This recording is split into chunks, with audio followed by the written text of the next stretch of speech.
Hey guys, Lotus Streams here, coming at you with another Warhammer 40k 8th edition battle report. Today I'm gonna play a ITC mission, and the armies are basically Admech with Militarum Tempestus allies versus Death Guard, Alpha Legion, and mainly Nurgle Demons.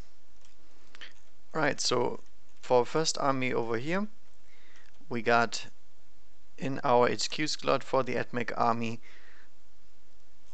the Tech Priest Dominus with an Eradication Ray, Macro Stubber, Omniscient Axe, and the new relic Cybernetica cohort Doctrina Fulvia Servosco, which allows him to control the robots, even though he is not officially allowed to do so. And he does that with 9 inches, not just 6 inches.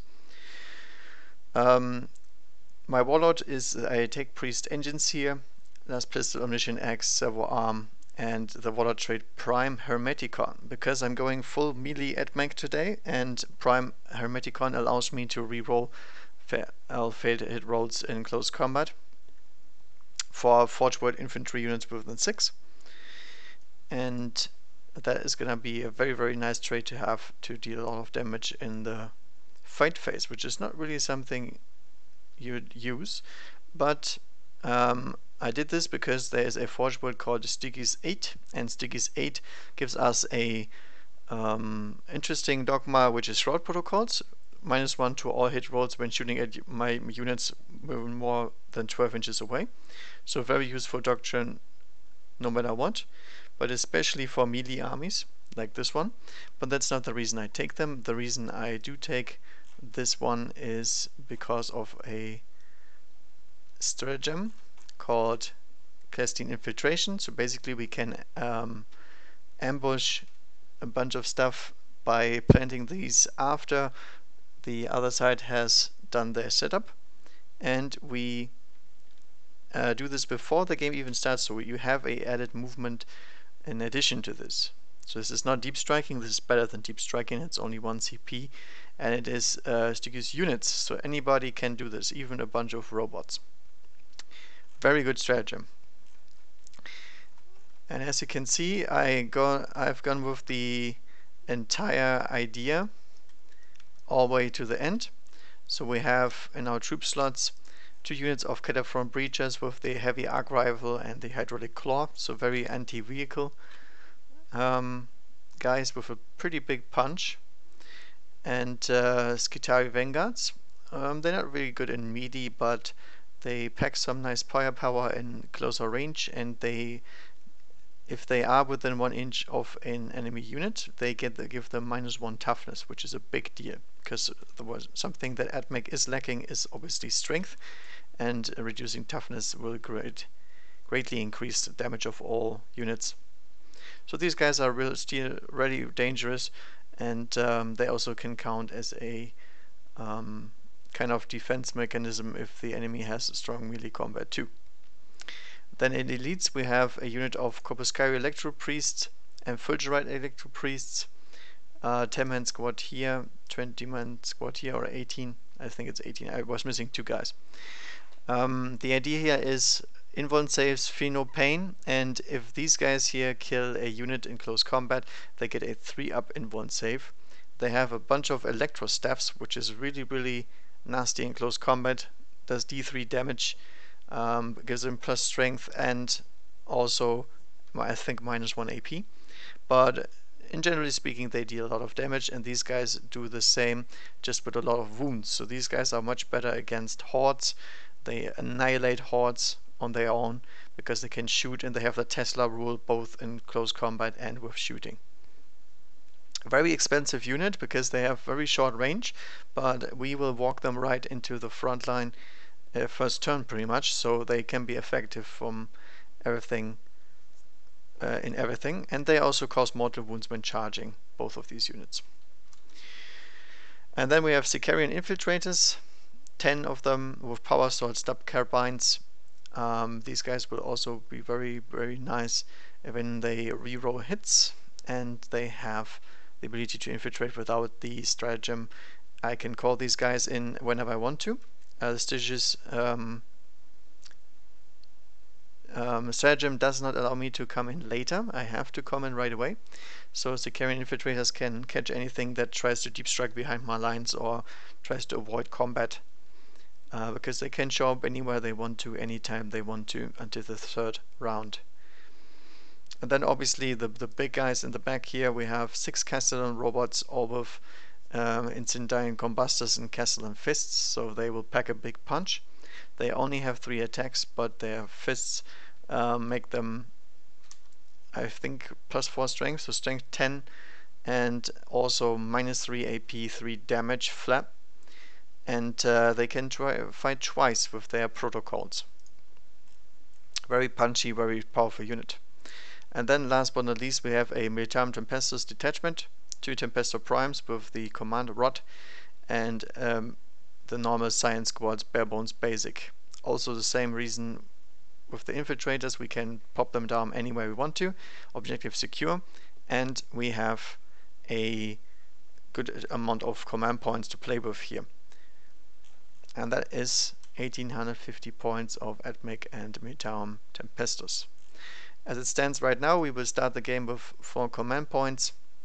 We have deployed everything except the Sicarians, the Tempestus guys, and 1 Tempestus is in here, and everybody else did deploy via the stratagem. Over here we have the Demon Army. We have 1 auxiliary support, which is Mortarion. Mortarion is Death Guard, but he has a great synergy with Demons, and he has some good power on his own. I like him as he is, not in combination with Death Guard, because he's too expensive. So I took him in an extra detachment. He has a bunch of powerful rules, 3 psychic powers that he can choose from. Very nice guy. Then we have Nurgle Demons. Demon Prince of Chaos with 2 malefic talents, obviously Nurgle, has to be. A Poxbringer with Corruption, a relic. And a Spoilspox Criminal, which is really nice. He gives all of these guys here +2 to their movement, +1 to hit rolls, and is a very good buff dude for all the Plague Bearers. So they will have +1 strength from Poxbringer, rerolling 1 from the Demon Prince, and +1 to hit rolls, which is really, really powerful on its own. And then because of this a full Nurgle detachment, we also get the focus or slash locus in general, which will increase our melee output even more. Then we have 3 groups of 30 Plague Bearers, all with a Plague Ridden and a banner.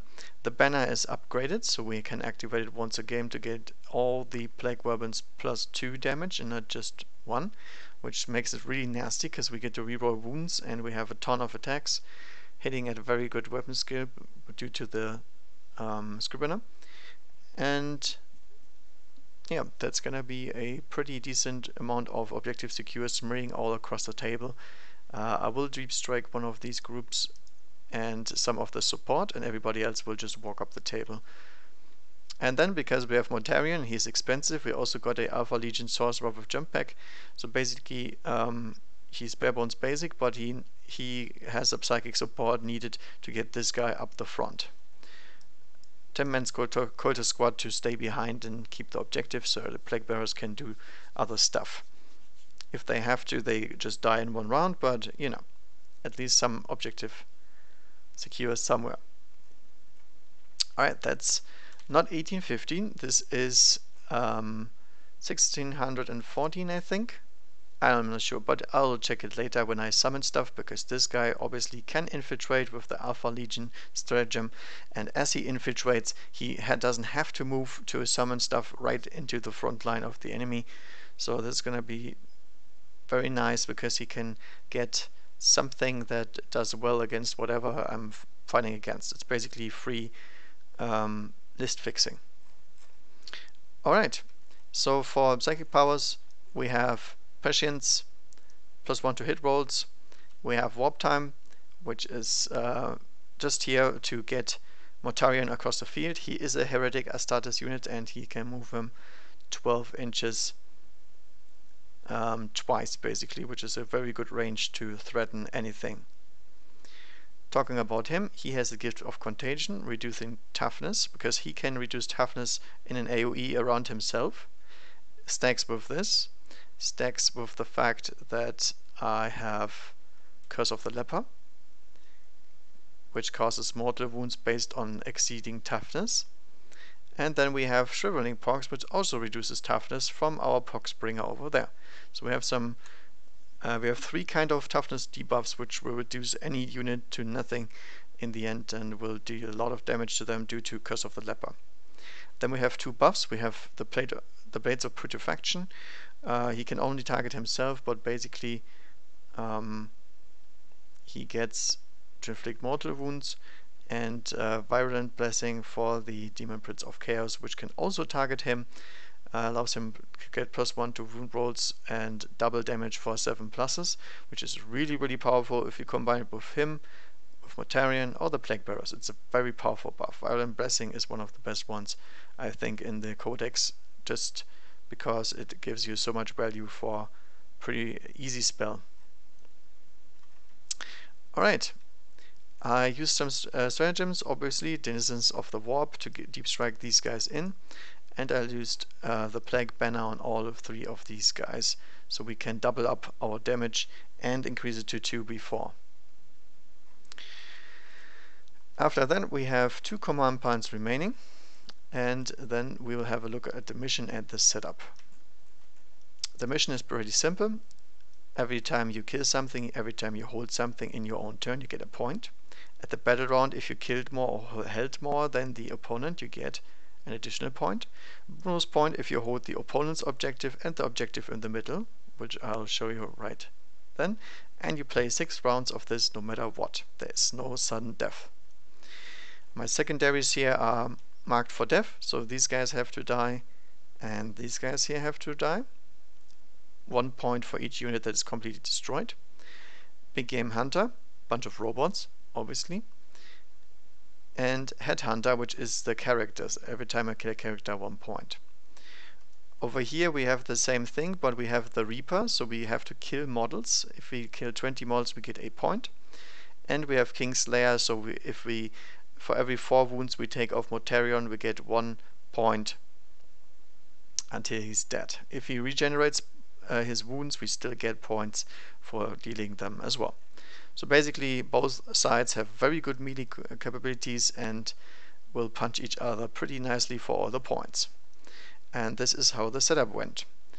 Admech won the roll-off, obviously, and infiltrated the units up here. So the Sorcerer had to go a little bit backwards, but obviously his summoning range is still very good. He can still summon stuff over here or next to the Plague Bearers, and then he can grab this in. This is a frontline assault setup. That's why the Plague Bearers are all very, very front loaded.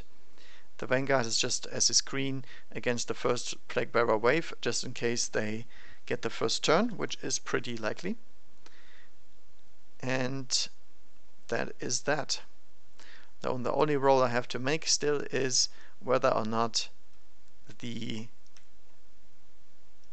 Admech will have first turn. They get +1 to this result.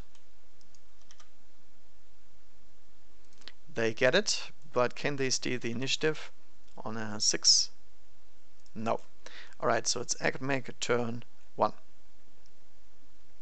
Every battle round begin, we have to consult the Canticles of the Omnissiah.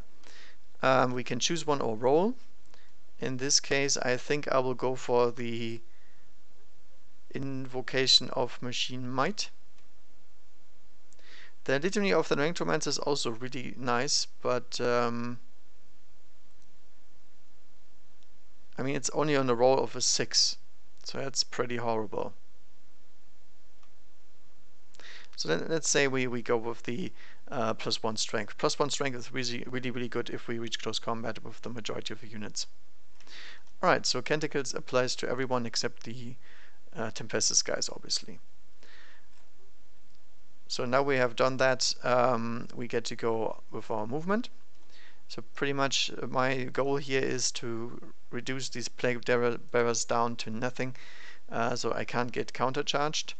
And obviously Mortarion I can't deal with right now. I'll have to deal with the small guys first, and once these are out of the way, we can probably kill everybody else. Alright, 6-inch movement for the Vanguard. Do we need any space? I don't think so. So walking right up to them. Canopron's only 5 inches, I think. Yep, that's 5 inches for them. These guys won't really get anywhere, I think. I'll try to charge the right flank or something, but they're not really that fast. They are more against vehicles, but there obviously is no vehicles in this list, which I couldn't know before.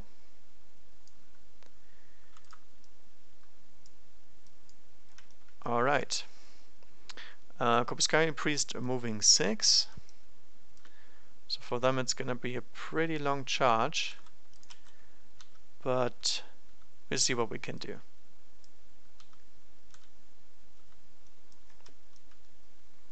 Let's say 8-inch, 9-inch, so 8. Yeah, not too shabby, I think. It's fine. The Fulgurites have to make some room for the Castellan robots, because the Castellan robots obviously move way faster. So see how we do that.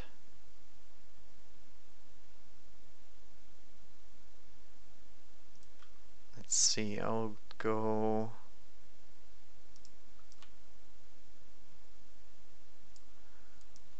I'll pretty much go to the side over here. The only issue is that this is my best close combat unit against the Plague Bearers. So I would like to get them into close combat, but the charge distance is not that great. 10 inches.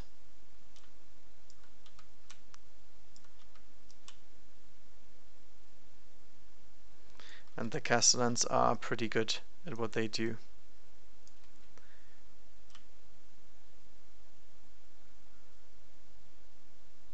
So for now I'll just put them aside so the Castellans can pass through.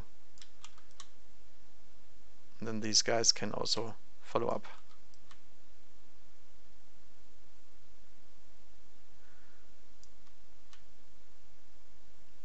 Yeah, the problem is the Castellan base is 2.2, so we can't block these guys entirely. Now since they don't make the charge, I should have just advanced them, I think. I mean, technically they can. I mean, if they can make the charge, that's gonna be game breaking, so I'll try the charge later. This guy does not like the dead guardsman. And then these guys here will all move.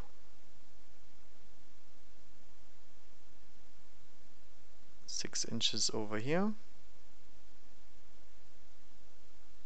I guess I'll move them up a little bit. I was thinking whether or not I should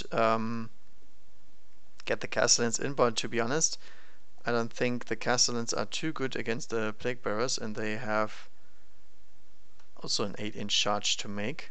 So I'll try to get them into flamer range, obviously. So these guys will move up over here.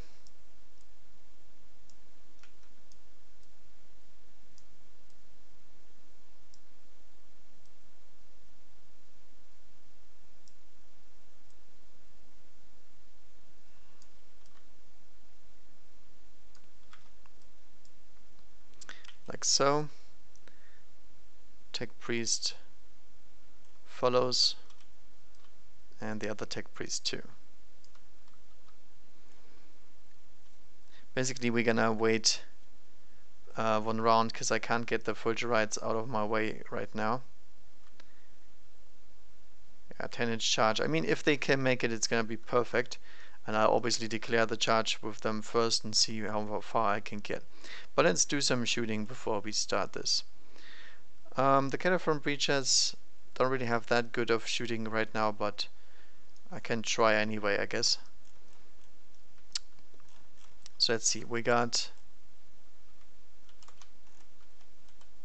Oh yeah, we got the infiltrators. Do we want the infiltrators? I think we want them in.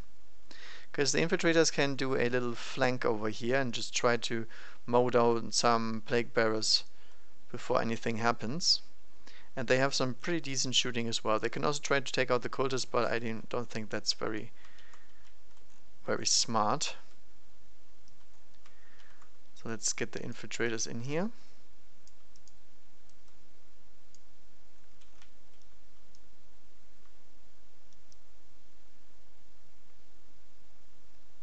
Right there.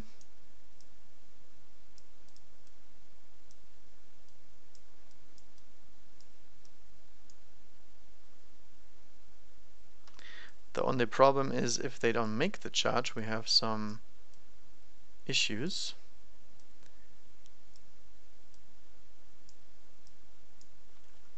But if I can reduce these plague bearers down to a point where they just run away, that would be really, really nice.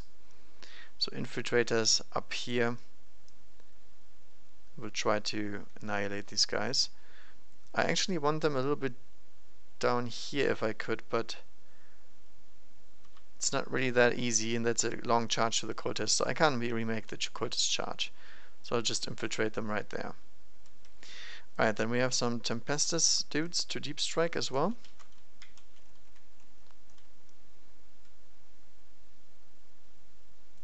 My guess is they will deep strike over there and try to flank these plague bearers on that flank.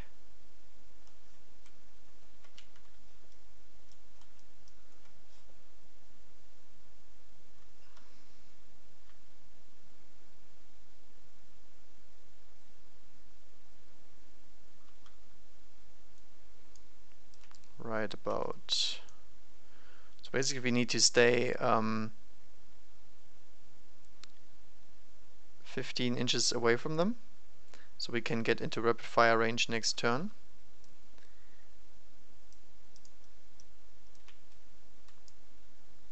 The Tempestor won't be able to shoot, but I mean, it doesn't have very good range anyway. 15 is over here.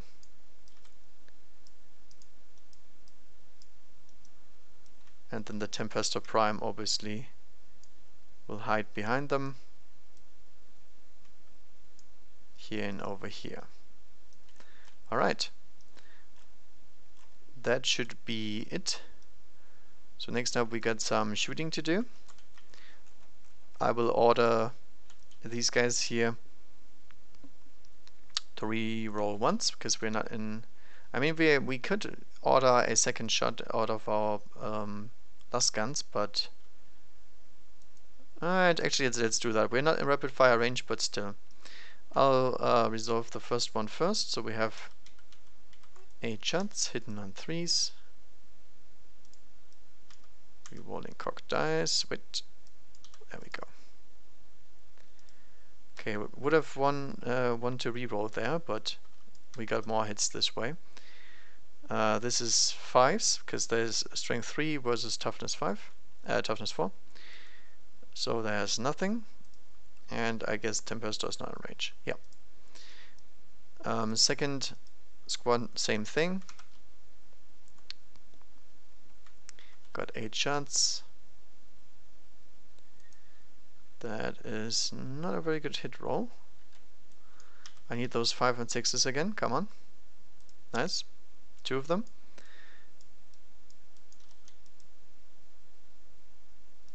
It's 1 plague bearer down. Let's take him from here. This is gonna be my plague bearer count, so we know how many died from each squad. And that's it from these guys, because the Tempestor Prime doesn't really have anything. So next up we have the Breachers. The Breachers will also fire into the Plague Bearers, I think. Although they will get -1 to hit, so that's gonna be pretty ineffective. I think we just shoot at the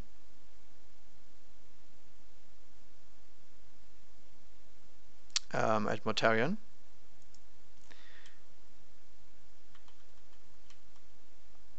we are in range of Mortarion, so we'll just shoot him. That's 2 shots from each weapon, because it's heavy too. Hitting on 4s. We are too far away, so we can't reroll.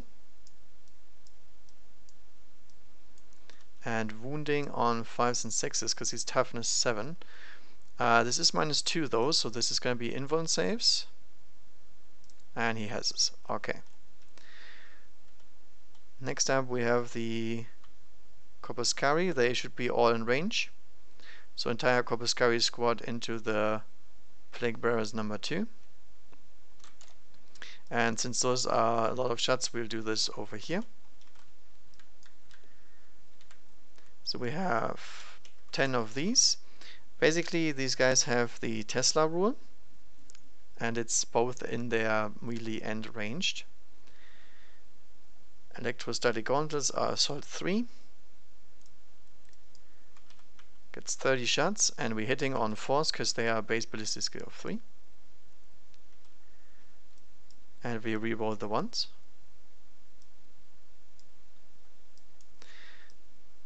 And then we have 1, 2, 1, 2, 1, 2, 1, 2, 1, 2. Bunch of Tesla extra shots. Now this is strength 5, so we're still wounding on 3s. What the hell? That looked very weird. There we go. So wounding on 3s, and all of these are 5-ups. Oh, I forgot about the disgusting resilience save last time, by the way. So let's do 1 additional save. Oh my goodness, only 1. 1, 2, 3, 4, 5, 6, 7, 8, 9, 10. 10 die. Alright. 1, 2, 3, 4. Whoops, not this guy.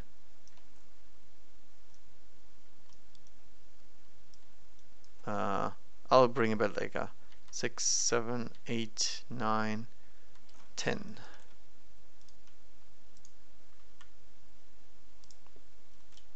Okay, that hurt, but I want my banner back. I'll just grab this guy, put him back in, and then we will upgrade him. Okay, the Plague Redden is still here. I also want this guy alive, obviously. Alright, so I have to remove somebody else because I didn't kill the banner, so let's kill this guy. These guys also have to stay alive because the Scrivener's in here. Oh yeah, by the way, the Scrivener should be down here. He's just up there because it looked better and because I was too lazy to move him down. But he is down here with the other ones. Okay, as you can see, these guys, super good. That squad cost me 140 points, but they sure do a lot of shooting against these kind of guys. And these guys are pretty resilient. I mean, they're not that bad. They should take some. Alright. Next up we have the second Cataphront unit, also firing into Mortarion, I think, because it makes sense. So it's another 6 shots from these. Hitting on 4s, rerolling 1s this time. Nothing. And then wounding on 5s and 6s. Alright. Let's check this real quick, because I'm never play with Morty. Yeah, he's toughness 7. Alright, so that's 2 wounds, so it's not too bad. 4-up invuln save though. Ooh, very nice. Now these are, I think they are heavy 3, D3, and against vehicles they are D6. So unfortunately he's not a vehicle, he's a monster. So this is 2 D3 wounds. That's 1 and that's 2. With saves, no save was made. So no disgusting resilience. So it's 3 points off him, down to 5. That's very good stuff, because he is obviously worth a lot of points. So it's almost 1 victory point by shooting him. I think next up will be the Castellan robots. shooting their stuff into the plague bearers before they are out of range. And we have 6 of them with a heavy flamer basically. So how many shots? We get 1, 2, 3, 4, and 5. Alright, automatically hitting obviously, and wounding these guys on 3s because it's strength 5. That was not a good roll. Demon saves. Disgustingly resilient. And that is 5 guys dead from that squad.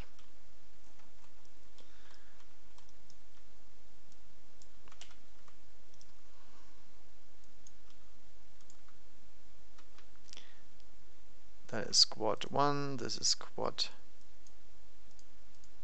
2. Where do we kill them? If I kill them here, I deny this charge, but I also deny myself the charge.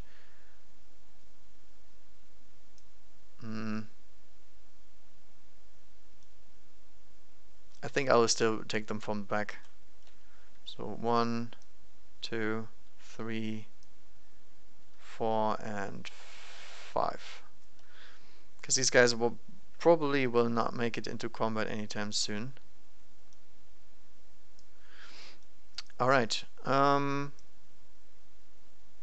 Reduced a whole bunch of them. The other squad, I think, now loses their bonus, right? I think they have to have 20 models in order to get their Cloud of Flies. Yeah, 20 or more models. So basically now we have the normal ballistic skill against this squad because they lost 11, and these guys still need to lose 6 more in order for me to get that. I think we will go for the Vanguard next. We still have the Vanguard to shoot. We have the Tank Priest Dominus if he's in range. So let's see if the Tank Priest Dominus is in range for anything, because I think I gave him pretty close combat stuff. Eradication Array is heavy D3. Let's check the range. Okay, so he will shoot into the smaller squad.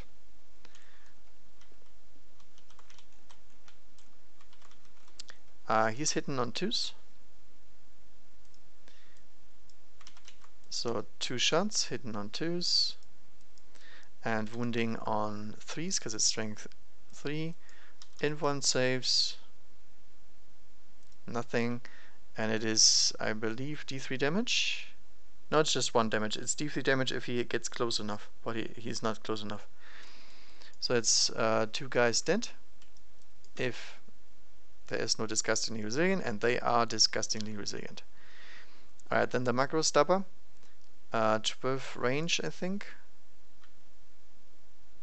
It's not in range of anything. Alright, macro stubber, nothing. Next up, we got the infiltrators and the Vanguard. I think the Vanguard will fire into the player squad number 1.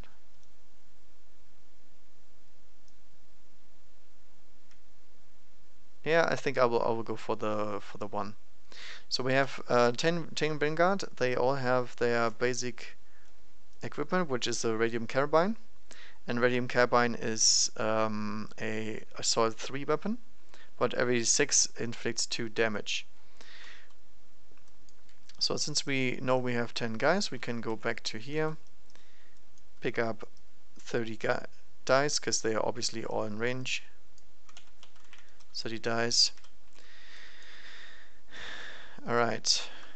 We are hitting on 4s, I believe. Where's my Vanguards? Yeah, hitting on 4s due to Cloud of Flies. Ouch. No rerolling 1s. And wounding on 5s and 6s because it's only strength 5, but this is 2 damage. So demon saves to go through, and then the 6 is also not saved. So this is disgustingly resilient to die, and these are disgustingly resilient, 1 dies. So 3 plague bearers bite the dust.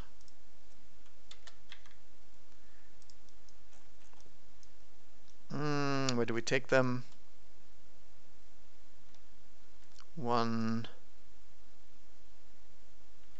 2, and 3. Where's the plague written actually? Oh, there he is. I'm pretty blind.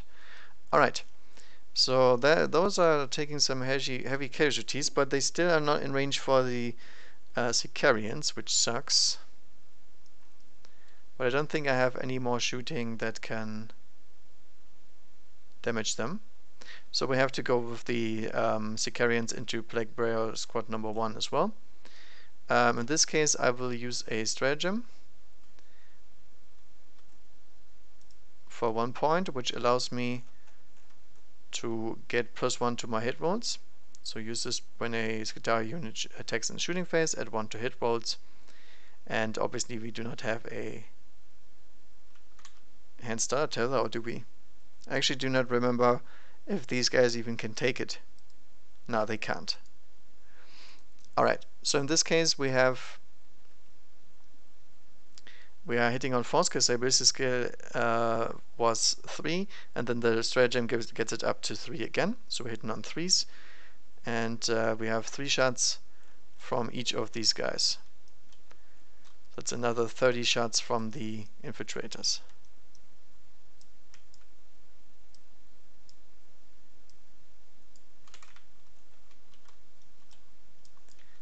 Hitting on 3s. Not too bad. And wounding on 4s because it's strength 4. And I believe it does not have any AP, just a stop carbine. Yeah, no AP. But regardless, these are 5-ups. Wow, that is a lot of 5-ups. Disgustingly resilient. Makes 5 in total. Bring this squad down to 13 losses.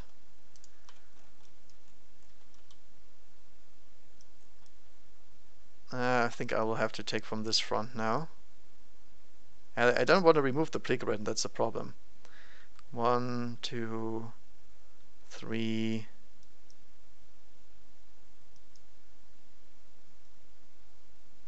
4, 5.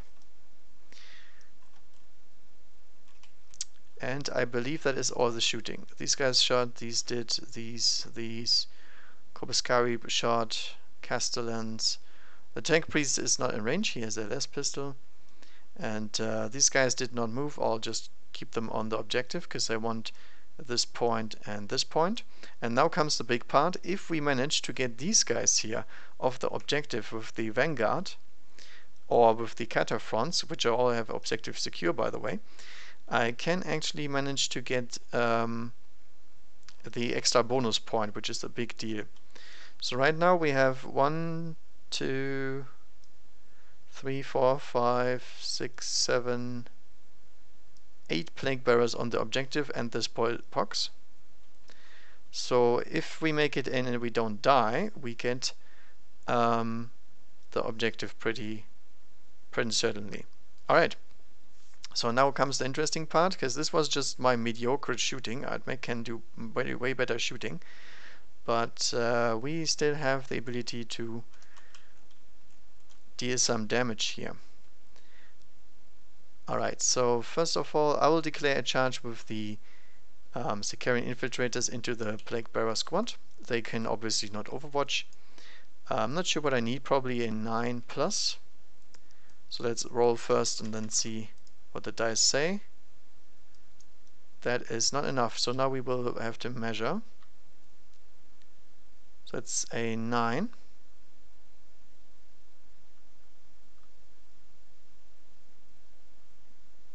Yeah, that's a 9 everywhere. So if I want to reroll this with this command, reroll, I could get it. It's a pretty good chance. I think I will, because this point is a lot of points, obviously. Alright, let's see it. Ah, feels bad, man. So wasted a command point, but I mean, I think it was worth it because we had a great opportunity to make it there. Alright, then the Cataphrone breaches need an 8. They make it on a 10 easily. Trying to squish some demons. So let's go this way. And then these guys don't have to go into base contact. They can just stay with the other guy. Because we try to drag away these plague bearers from the objective. We don't want them sticking to it, because that's the only reason why they are here. Then over here we have the Corpuscari and the Sorcerer. That's going to be pretty important, because if I can kill him, I shut down the summoning. Obviously Mortarion can still summon if he wants to, but you know, the Sorcerer is the one that should do it. So this is a what? This is 7 inches. He has a bolt pistol though, so let's see. Hey, he hits. And he does wound. And it's a 5-up, I think. Yeah, they have a 6-up normal save and then a 5-up invuln. And a 5-up feel no pain. Aw. God damn it. I mean, there's some dude here in the back. Alright, let's see if we can make it. 10-inch charge, perfect. Actually, by the way, this is incorrect. So what I should have done, and I will play it as if I had it done, because I am very rusty on the rules. But anything that that I want to charge that can't shoot should always be declared as a charge target, in case I roll a 12 or I go crazy with the pile-ins. So obviously I should have declared a charge both against the Sorcerer, against the Plague Bearers, squad number 2 and squad number 1, and the Spoilpox, Prisoner, and everything that can't shoot, basically. Even the cultists, if they are, yeah, they're out of range. So we declare a charge against this entire blob of dudes. It's always better to do that than not to do it, obviously. Alright. So 10 charge will get them into the Sorcerer and the Plague Bearers. So this is what was really, really important to do. 10-inch makes it in here, yeah. So we go as far as we can.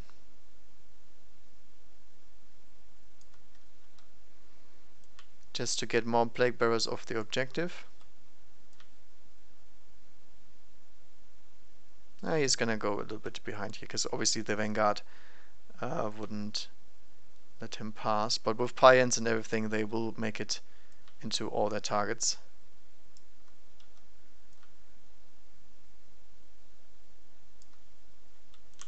And then this guy is the only one that actually reaches the Sorcerer. Because we have the hydraulic claws on the breaches, so we should be able to squish this guy. Breaches next. Breaches make it with an 11. Same deal, by the way. They will declare charge against everything. But I don't think they can pass through here anywhere. So they will just blop down this Sorcerer. Yeah. That building is a little bit annoying to play with. Alright.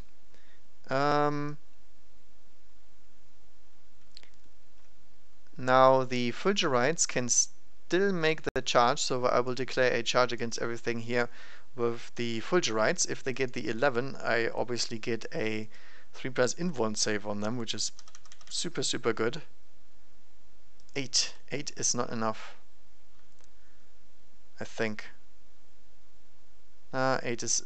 we're just 1 inch short, I think. Yeah, 1 inch would actually make it. So if I reroll this, again a 50-50, I could try to go for a 4+, because with a 9, we would be within 10 inches of him, which is exactly what we need here. Or basically 9.9, not 10 inches. Even the Castellans would be able to make a charge, but the Vanguard are in the way. They won't be able to get passed through. But the Fulgurites will. So I think I will reroll this one as well.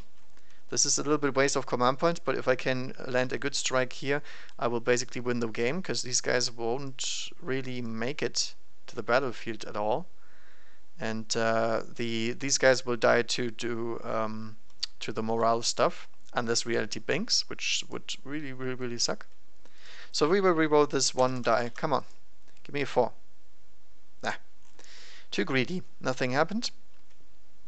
Obviously, the Castellans cannot declare charge, and then the Vanguard will declare charge against everything as well.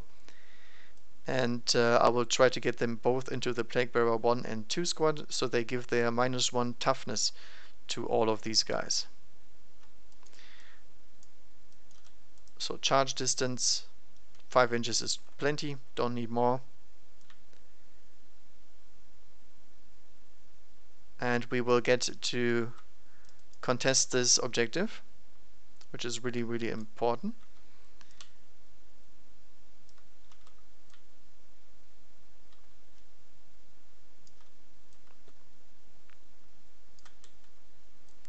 So there we go. I don't want to go that far. I would rather go over here. Then we fill the gap with this guy. Like that.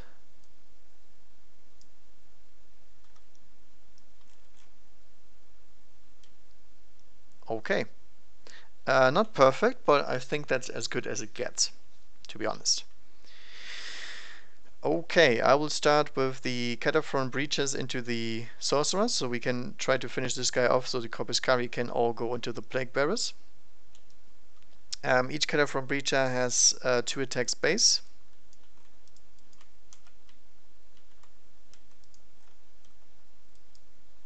Unfortunately, we're not in any reroll range, so we just hit on 4s, I think. Yeah, Weapon Skill 4. It's a decent roll though. And now I have to actually look up the profile, because I never play the Hydraulic Claw, obviously. It's Strength times 2, so we're wounding on 2, so AP -1, D3. Okay. -1 to hit, by the way. Okay, so this one wouldn't actually hit. Yeah. But remember, these things wound on 2. Oh my goodness. That was a big failure. -1. That is not good. Then we have to actually fight the Sorcerer with the Corpuscari as well. I'm not sure if I want to do that, even though I could.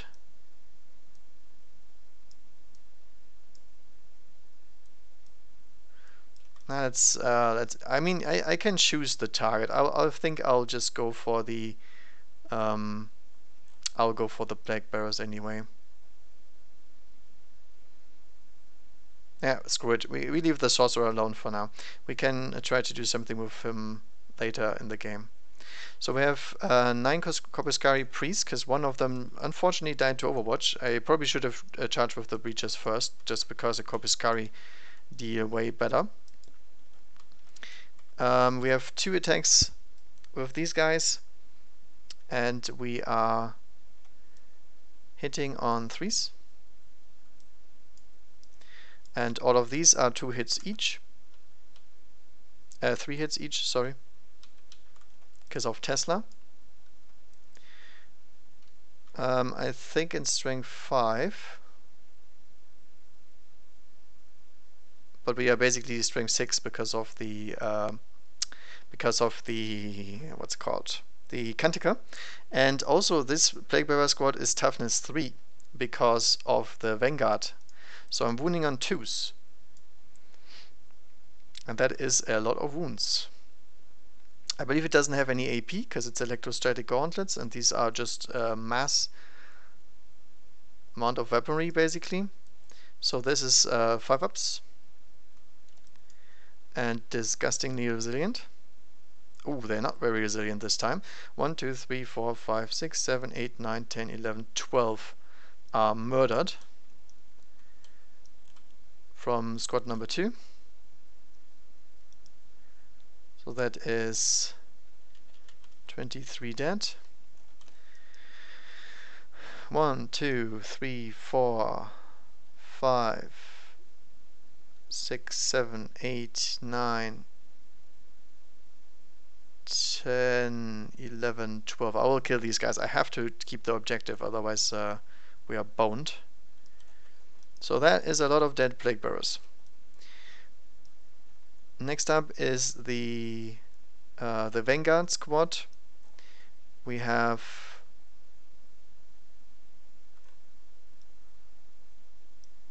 I believe I can put 5 into this squad and then the rest into this squad. I think they are already damaged enough that we win this fight. So 5 of these here and then 4 of these here, including the alpha, into squad number 2. What's their weapon skill? 4? Yeah.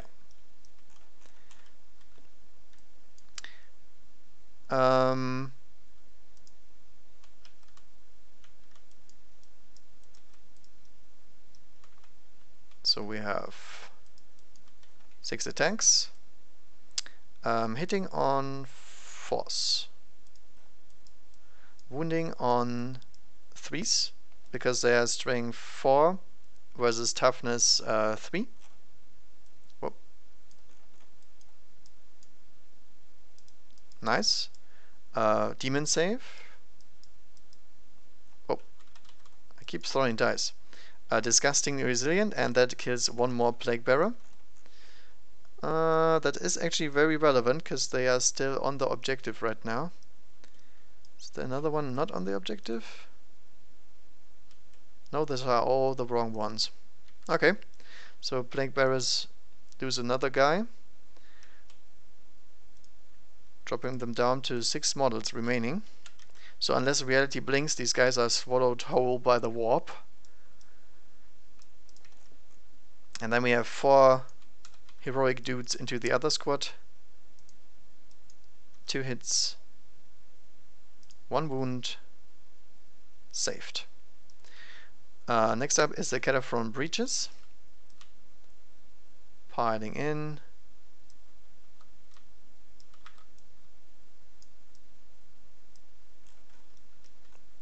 Again, 6 attacks.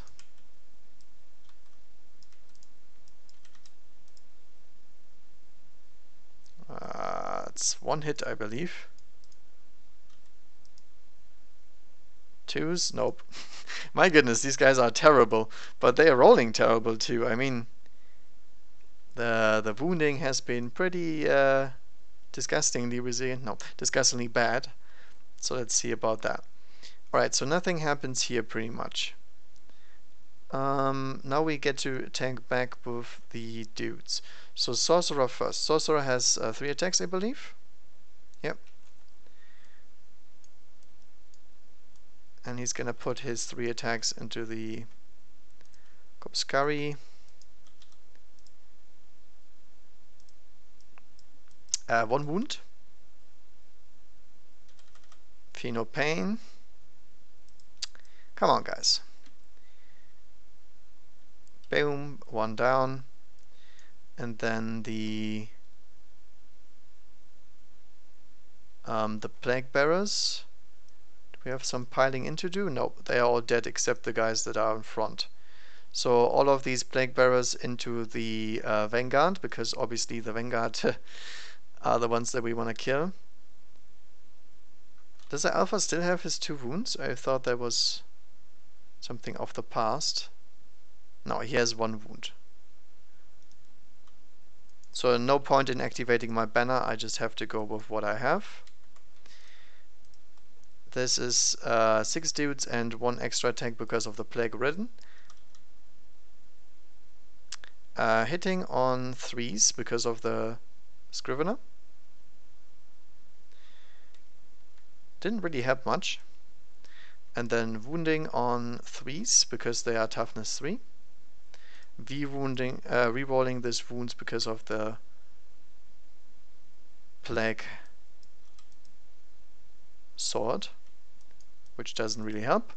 We have 4-ups because it doesn't have any AP.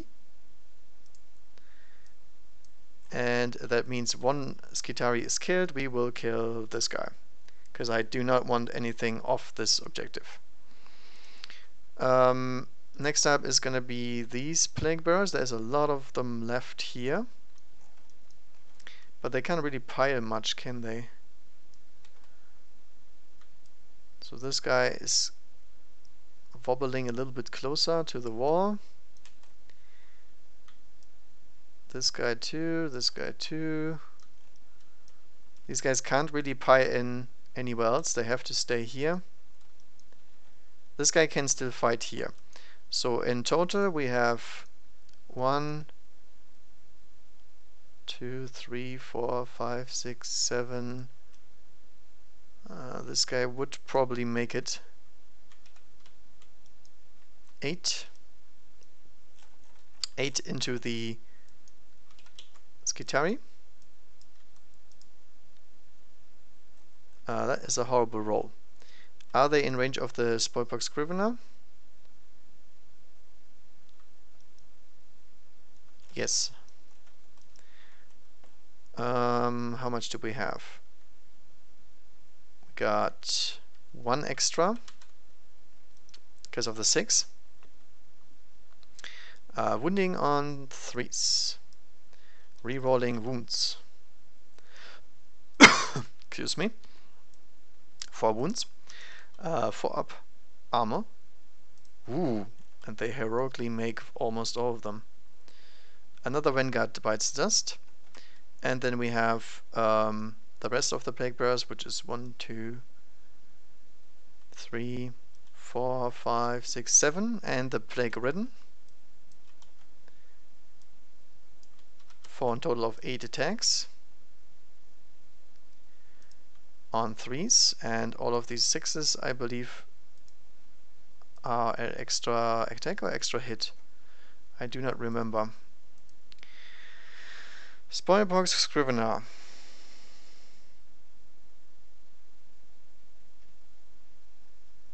We can do an additional attack. Okay, so we have 4 additional attacks due to the 6s.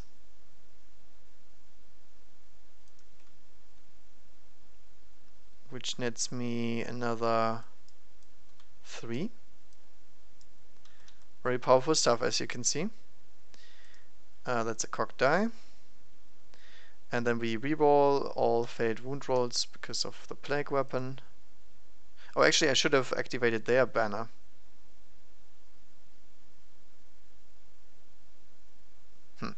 Whatever. Their banner should have been activated, so we will pop the banner from this squad over here, wherever it is. Maybe I removed it accidentally. But they should have done it because they need to get 2 damage off their swords. And we also get for each 6 roll, we also get additional damage. So this is 2. Actually, no, never mind. I didn't even roll for wounds, but let's do this over here. So basically we wound them on 5s. That is 1 wound, and we re-roll everything. That's another 2 wounds, but unfortunately only 1 6, so that sucks. So if this one goes through, this is 3 damage, because it's an additional damage because of the locus, and it's an additional damage because of the banner. But it's passed, because it doesn't have any AP. And then 2 normal ones with 2 damage each, means 2 damage go through, and a Cataphron Breacher is slain. Let's take this one, because this one is the closest to the objective. Alright. What do we have here?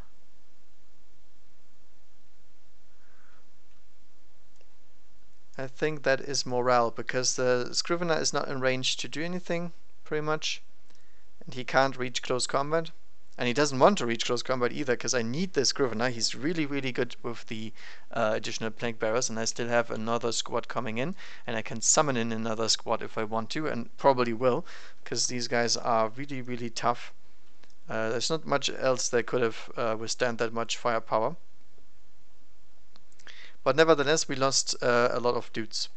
So let's see how this goes. Basically, we are hoping for the icon to save us, because if we roll a 1 on the morale test, I get d6 Plague Bearers back. No, reality doesn't blink, and Plague Bearer number 2 squad is annihilated by morale. 1, 2, 3, 4, 5, 6. Leaving only the Scrivener. And then the second squad is on 13 losses right now. Also needs a 1. That's a 6. So that is 19, beating their leadership by, I believe, 11.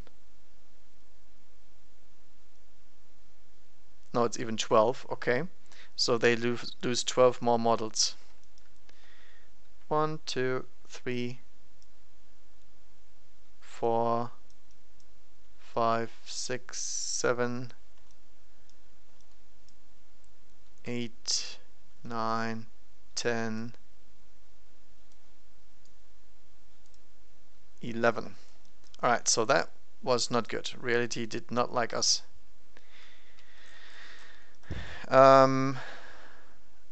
Priests, fine. These dudes, fine as well. They only lost 1. Next one. 6, I'm not sure if these guys are fine. Let's see. Leadership 7, and I think they lost 2, right? Yeah, I think they lost 2, so they should lose 1 more to the morale. Anybody else damaged? I don't think so. No, these guys didn't take any damage, and the Corpuscari made their test on a 1. Alright, that is it for the first turn at Mech, I believe. So let's check with the thing. Did we kill something? Yes, we did. Do we hold a objective? Yes, we do. Do we get the bonus for holding both the middle and also the enemy objective? Yes, we do, because we spent a lot of troops in the middle. So that is 3 points for the player turn 1 there, which is really good. That rarely happens.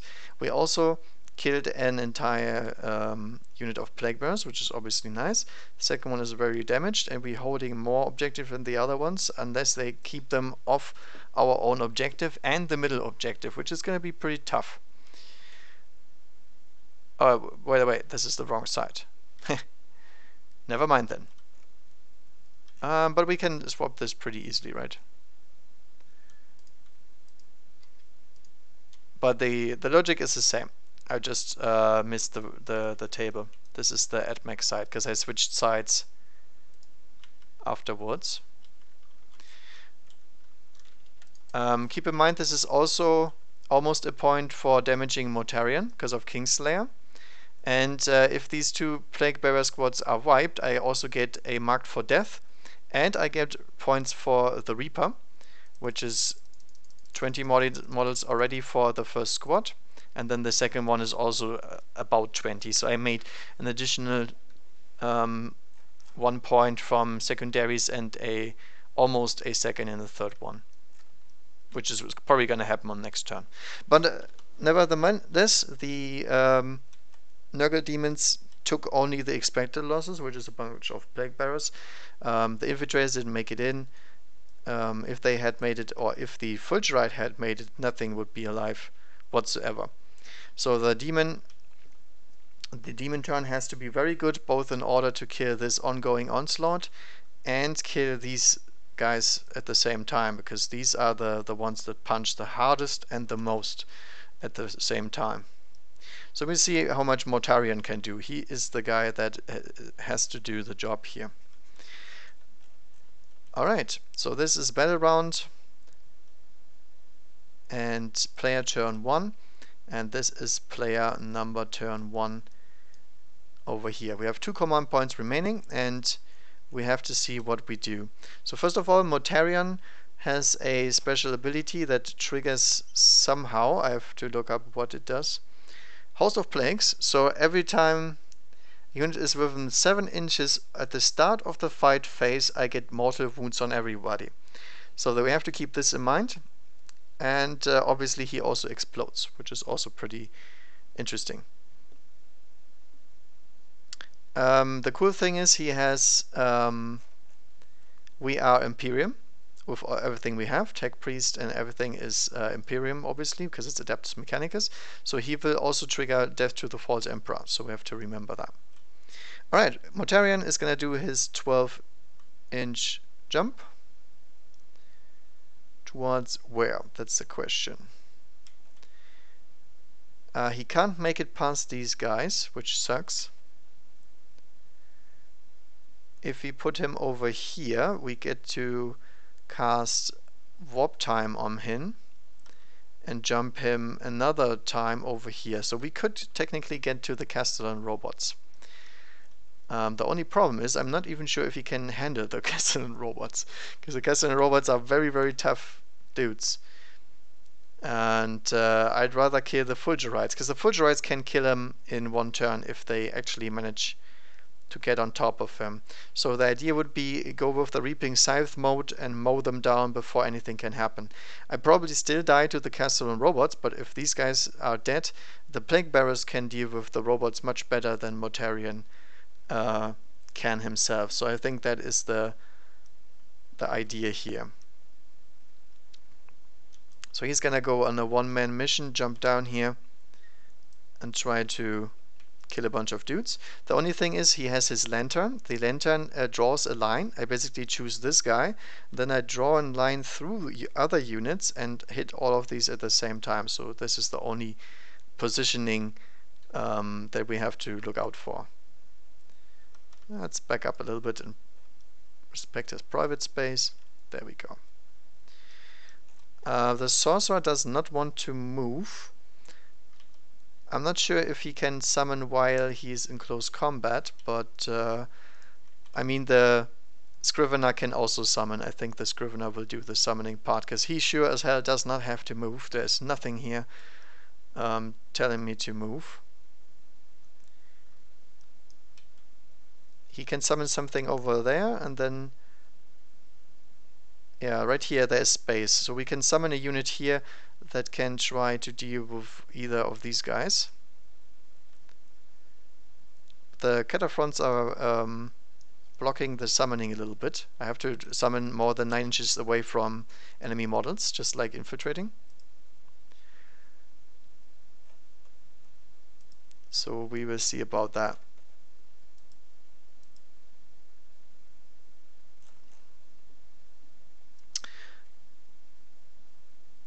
Instead of moving, he can do that. We choose, yeah. So the sorcerer can still summon in close combat. I just looked it up. So if he wants to, he can actually summon something in that goes in from this flank. Because we sure say I can't summon anything here, because it has to be wholly within 12 inches of him, which is right here, and this spot is always within 9 of anything else. So his summoning can only go over here. So that's not the best placement. And the other guys that come in from reserves cannot summon right now. They are not allowed to. I think the Scrivener will hold still and summon.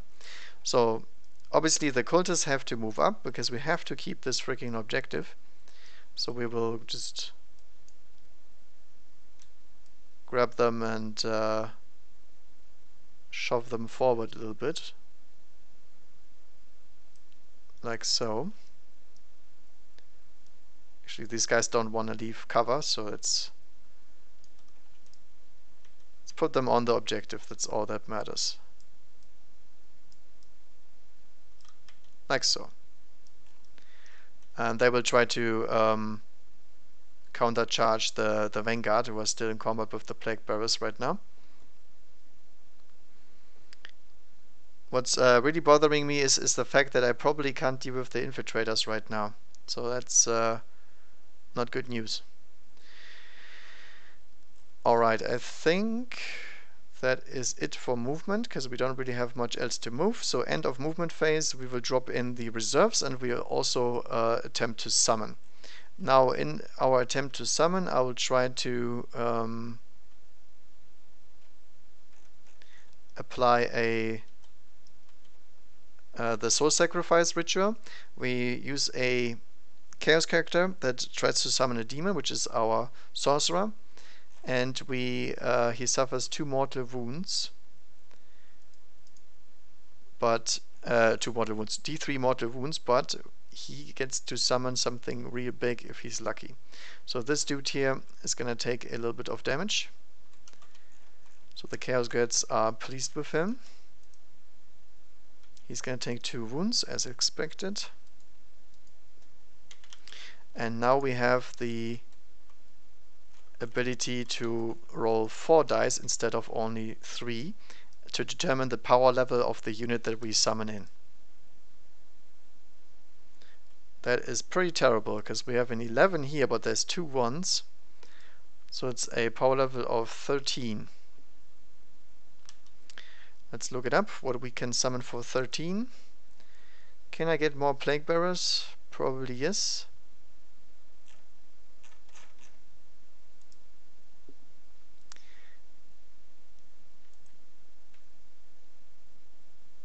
We cannot get a Great Unclean One whatsoever.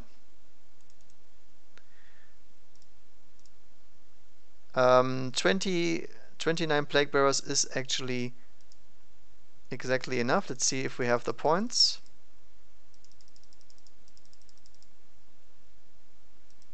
We do have the points to give them both the icon and the instrument and summon in 30 new guys. So I'd say that's sounds like a pretty sweet deal.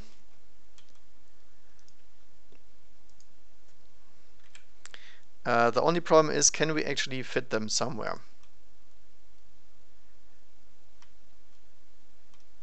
Let's have a look. 12 inches away is over here. That's more than 9 inches away. Yep, we can fit those guys, no problem. They're a little bit out of position, but I mean, they are within 9 inches of something regardless what happens, so that should be fine.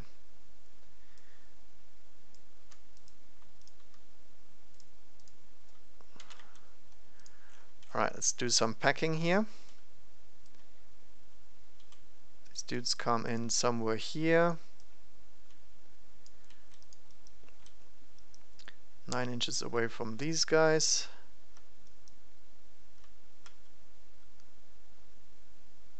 Is right there.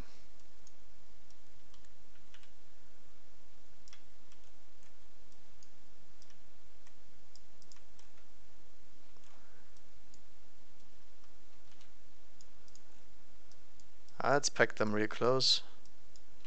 In the end, it won't matter much anyway. It's just a matter of how long I shivel them around to be able to do this. Okay, this is almost perfect. It's a little bit closer. And this guy can also give his 9-inch. Because I have to pack them very... I never pack them as loose when I deploy them, so I have to do some shuffling.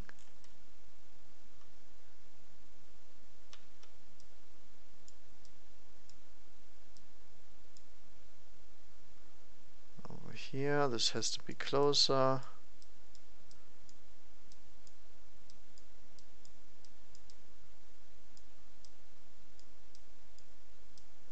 As you can see, we can manage. It's not a hard task. This guy can move a little bit further.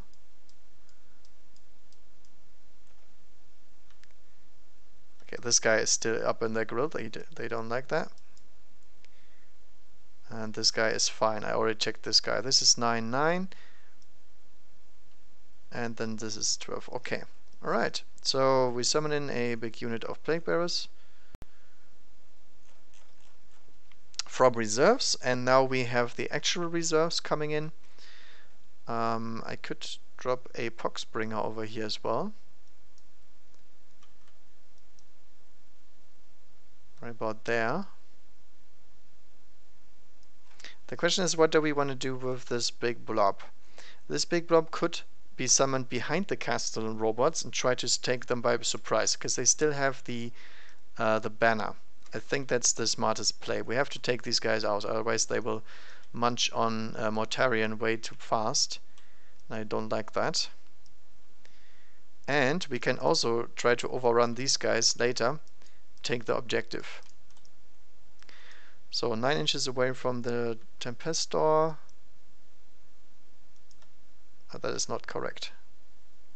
It's about halfway in the street, and then from the robots it's about here.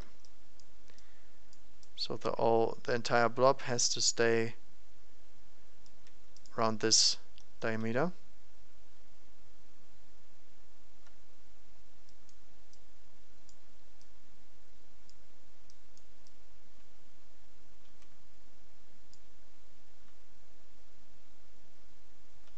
I have to go even further back.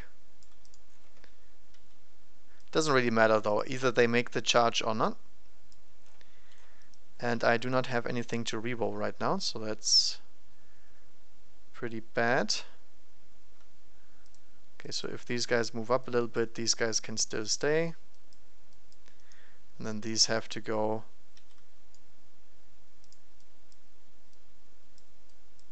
over here. And then we obviously can put a bunch of them into the house. I'd rather not, because the houses are buggy really often, but just in case, so the guys are clear that they can make it into combat and whatnot. Alright, so last but not least, we always put the special dudes up front, because I never want to kill these, and they need to deal the damage. Alright, Demon Prince and the Poxbringer next. So Poxbringer will stay right there. Give him these guys +1 strength. And then the Demon Prince will also come in from the side. So he has the option to help either Mortarion out if these Plague Bearers fail, or he can charge the Castellan robots by himself and try to tear one down or something. I don't know. And that is all my reserves that I have. I do not have any more reinforcement points, but I think this game is going to be decided this turn, pretty much. Because if these get set loose, they will probably win. Because these guys get to fight twice in each phase due to their stratagem. And that is going to hurt a lot. And these guys will reroll everything due to the tech priests nearby. Okay, so before we do anything, we start obviously with the Psychic. Psychic is very important for this army. So Mortarion will attempt to do some Psychic shenanigans. Obviously most of it for himself. So Blades of Putrefaction on himself. Oops, 2d6 by the way.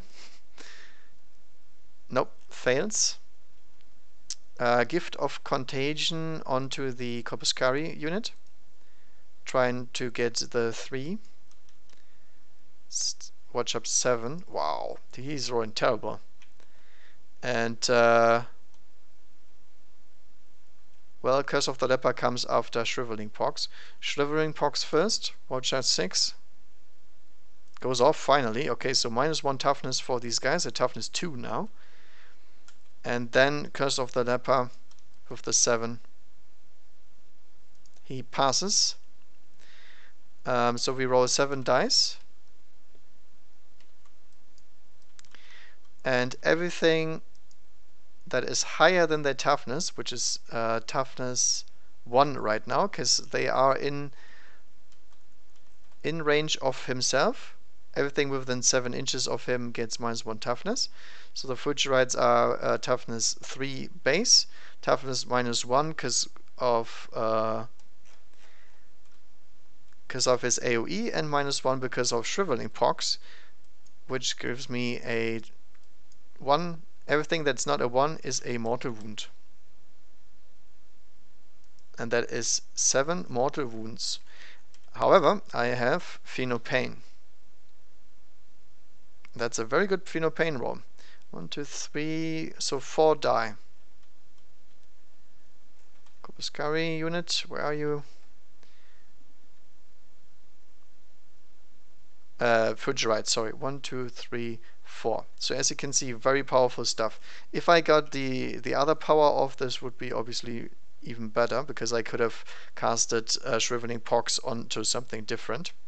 And then the Demon Prince will also cast Virulent Blessing on Mortarion. Or actually, I don't even have to do that, because I already...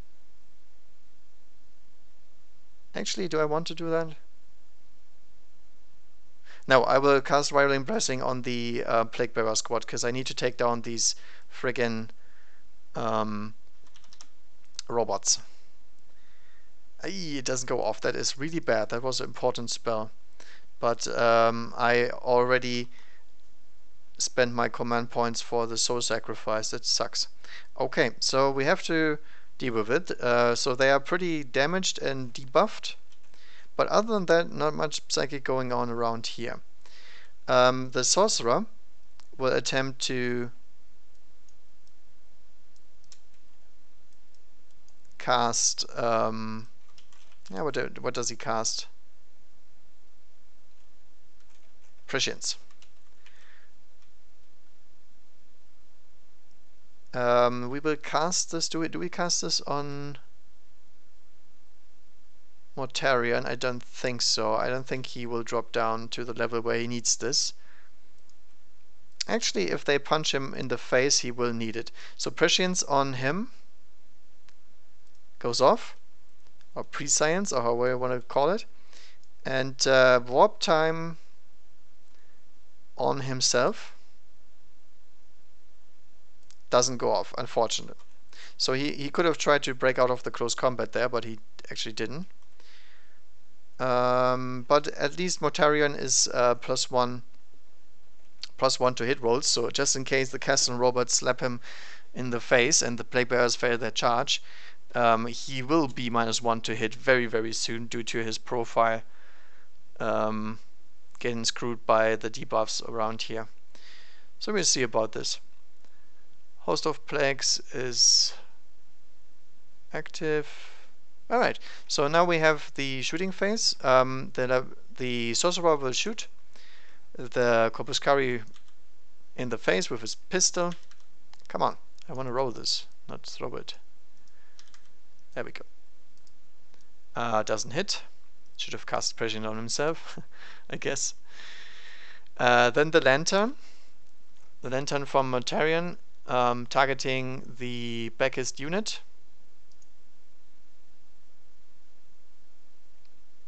It's strength 8, -3, damage 3.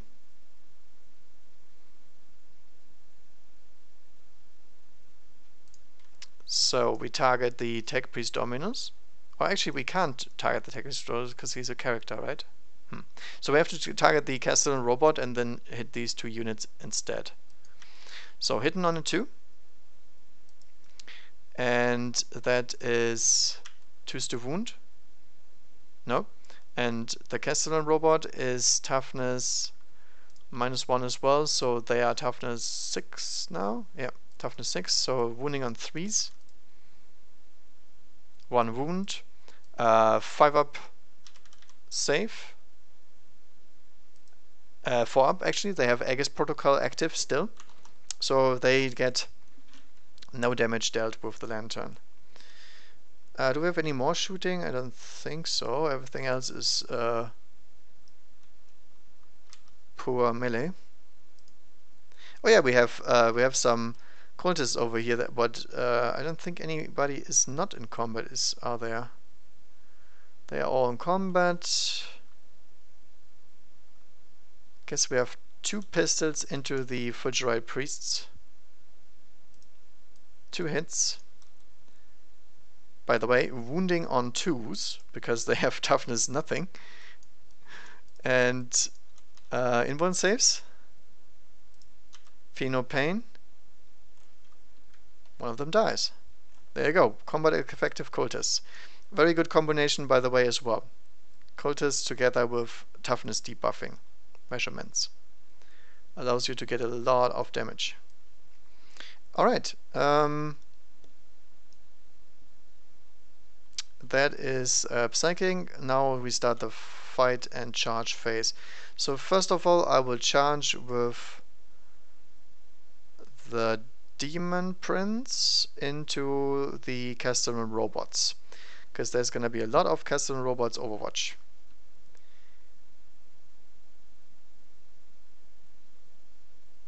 Two of them are in range, so 2d6 automatic Overwatches. My goodness, 11. That is gonna hurt a lot. My goodness. Obviously, he's gonna charge the Castellan robots and the Fujirite priest because they can't Overwatch.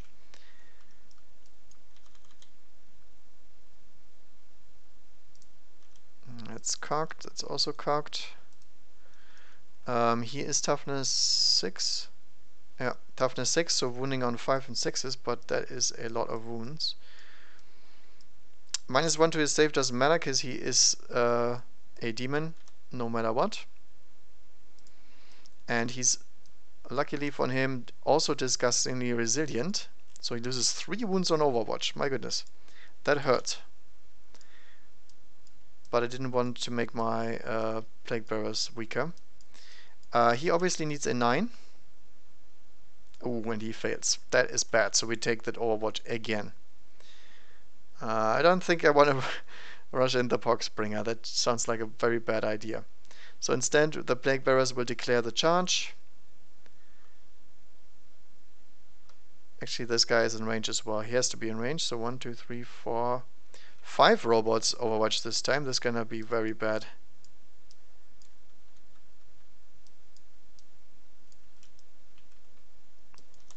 (5d6) Overwatch. That's another big 6.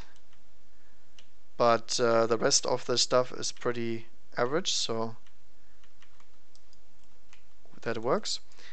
We have toughness 4, so that's 3s to wound for the flamers.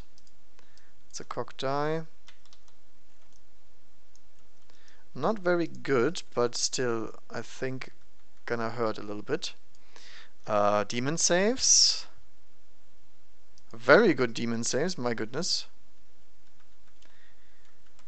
And then, disgustingly, not very disgusting, but very, very, very good demon saves. 1, 2, 3, 4 guys dead.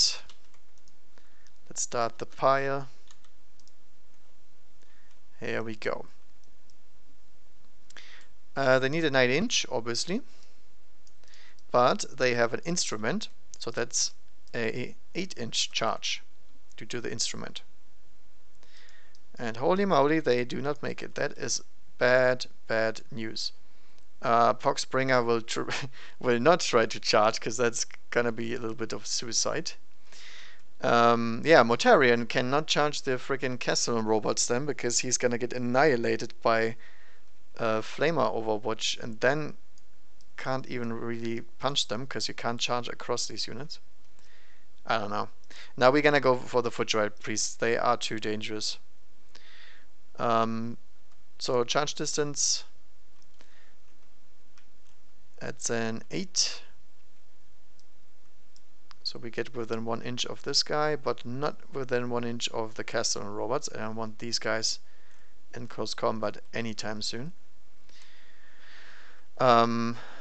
Next up we have the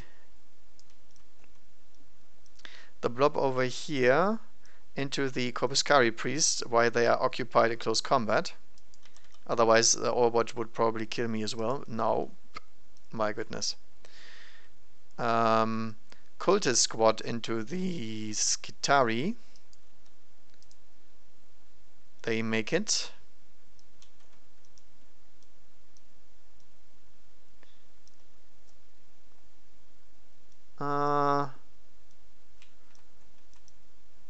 It's gonna be tough to move, but essentially they are all in, and we get to occupy this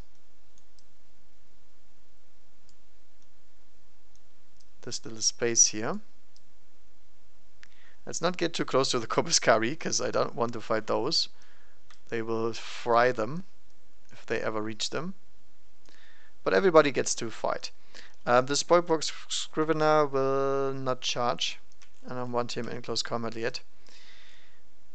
The other guys are still in combat, and I believe that's it. But that was a lot of bad charging. But I mean, it is what it is. If you go for the setup, you sometimes get punished. Alright, so let's start with Mortarion, because he's obviously the guy that means business here.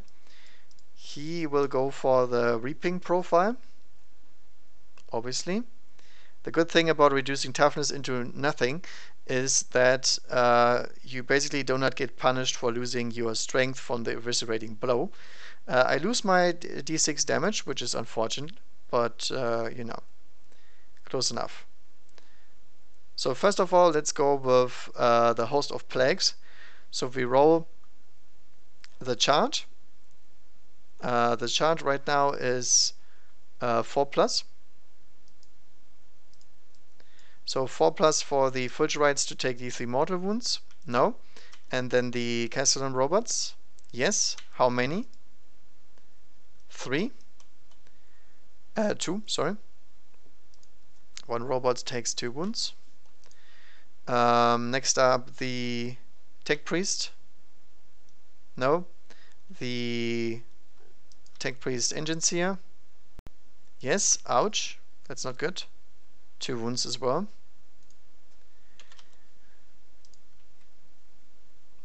And maybe the Skitari as well. Skitari as well. No. Everything else is out of range, I believe. Yeah. Alright, so not bad. Not a bad start. Now, next up, his attacks are 6. But he gets 3 attacks for each of these because of the silence. And we go for the Reaping Strike or whatever it's called. We're hitting on 2s, and now I have to actually pay attention. We did not get a Blades of Putrefaction off. Did we get anything off that is helpful? Barbarian Blessing failed. Blades failed. Only gift contagion and Curse of the Leper. Okay, so he will. He won't get any additional stuff except Death to the False Emperor. That's the only thing that's active. So Death to the False Emperor for these 2. Rerolling. And then also rerolling these misses, because he's rerolling once for being Death Guard Primarch. Okay, that's not good. 2 misses. Wounding on 2s because of toughness 1. Still manages to lose 4 damage, my goodness. But that might be enough to wipe the squad. Squad has 5-up invuln saves. Very good saves. And then also 5-up Fear No Pain with their Voltageist field. And that, ladies and gentlemen, is why these guys are good. Freaking 3 die, and they will probably hand his ass in close combat. Alright. So much for that. Anything else that he can do? I don't think so. I think I found all his extra rules. Yeah, the only extra rule I didn't apply is him exploding upon death, but you know, we will probably see that happening pretty soon. Oh, the only thing we are missing is Attendant's Claws and Teeth. So we make D6 attacks with a Strength 2 weapon, by the way. Strength 2. But they are Toughness 1, so it wounds on 2s. So actually this might even deal damage. The first time I ever seen this dealing damage. So now his little scribbly guys down here are attacking. Hitting on 2s. Wounding on 2s, because it's double their strength. Watergeist Field. No. Pheno Pain. My goodness. That's a little bit above average, but okay. One guy dies to the gribbling parts of him. So now we actually got everything out of the way. We used Silence, we used the Attendant's Claws and Keys, all the psychic, all the special rules, there we go. Alright.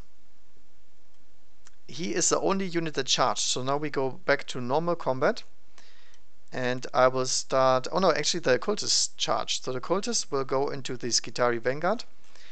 And we have 10 of these, because none of them died, because everybody else was tanking for them. 1, 2, 3, 4, 5, 6, 7, 8, 9, 10, times 2, because they have brutal assault weapons. And the cultist champion is in there. I believe Toxic Presence is also a 7-inch range. Correct. So, since these guys are in 7 range, they are now toughness 2. So our cultists can now wound them on 3s, which is pretty nice. Still hard hitting, only hitting on 4s though. And that was not really that much. Winning on 3s. And 4 up saves. Ooh, that was very bad saving there. So we kill 1, 2, 3, 4 Vanguard. That was really, really good. That basically takes out the objective secure out of this army, which is nice because we are bleeding points right now. And the only issue is the Plague Bearers are no longer in combat with the Vanguard, so they only get to attack the Cutter from Breaches now. Okay, so now talking about the Plague Bearers, I think the Plague Bearers are the only thing that's left in combat, because everything else failed. So let's go with these guys. Piling in. Actually, we don't really want to pile in that much, because we will leave the objective, but that's okay. So I guess we pile in this guy. So he's within 1 inch of this guy, like so. This guy, we can't really get him in. Let's do it like this. This guy will pile in, so we can be within 1 inch of him, which we are, and then the other one will also pile over here and over here, because we have to get rid of these guys. The only issue is we don't have our plus 1 now. And the Scrivener is too far away, or is he? This Scrivener is just out of range, so we will keep this guy over here, so we deal additional damage upon 6s. I think that's worth the buff. So we have 1, 2, 3, 4, 5 dudes, and a sergeant, the Plague-ridden. Hidden on 3s, and 6 is an additional, and then we wound on 5s and 6s, and that 6 is 1 extra, right? Because we have the Nurgle allegiance. And if we get a wound roll of a 6+ for a Demon Nurgle within 6, we get an additional damage. Okay, so this is an additional damage, but nothing else. And they make their saves anyway. Crap. Alright, So, Cutter from Breaches are punching back, four attacks each.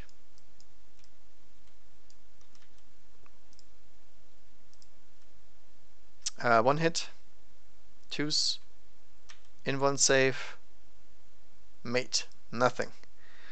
Alright. Next up, Skitari. We have 1, 2, 3.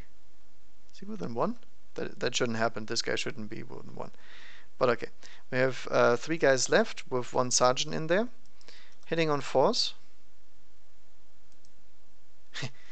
And wounding on 2s. Nothing. What else do we have? We have a bunch of Corpuscari and the Sorcerer. So the Sorcerer will attack next. He will attack into the Corpuscari again, because it's the only thing he should do. That's 3 hits. And that's 3 wounds, not bad. Voltergeist. 1 dice. Splat. Then we pile in and attack with the breaches. It's another 6 attacks. Very good hitting. That's 3 hits. -1 because of the hydraulic claw, by the way. 2s to wound. Rolling another 1. And I believe it's -1 or it's -2 actually. So that's 2 failed saves. And it's D3 damage. And that is a sorcerer squished. Alright, these guys shouldn't be able to attack because I already said the cultists are not trying to engage the Corpuscari. So I should have shuffled them a little bit over here, like so. And then they wouldn't be within 1 inch. So that's fine.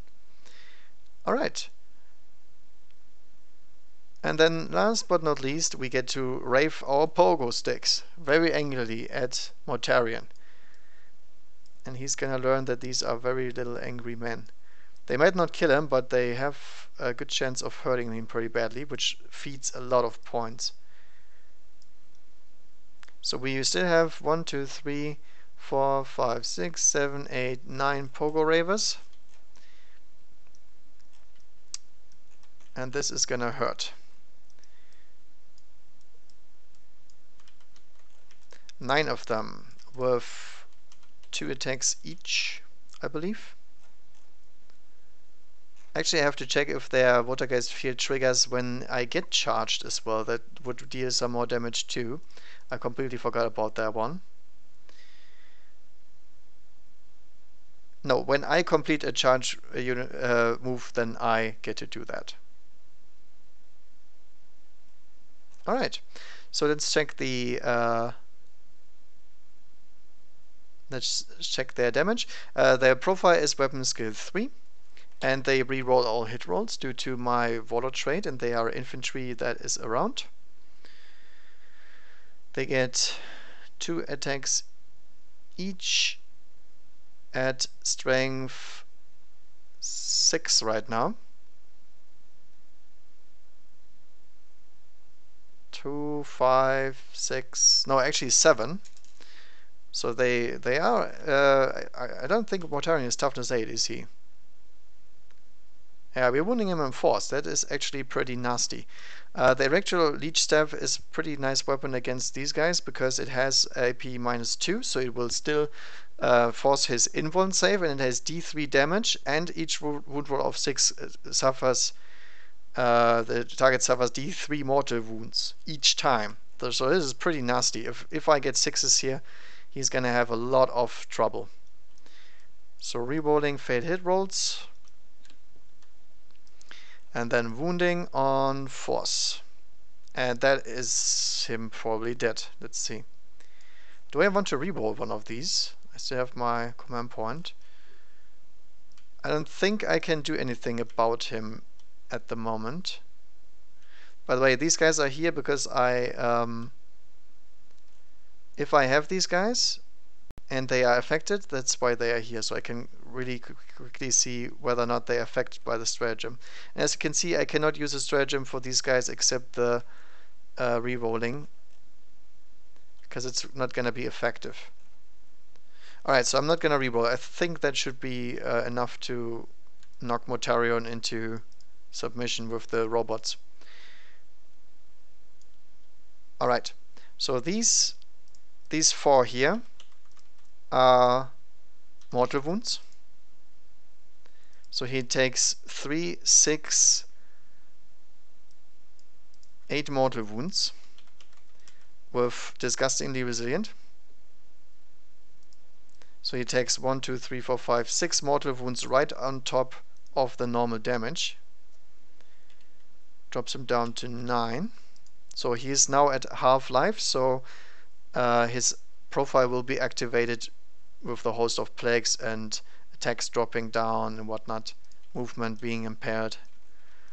And now we get the fun part. We still have to make invuln saves, which we pass a lot of, so he's lucky there. Each of these is another d3, so that's 5 more wounds with resilient. Nope, that is 5 more wounds off him. And now you can imagine, if I still had command points, these guys would fight another time. And if these guys still were 19, he would be twice dead. Pretty easily. Okay.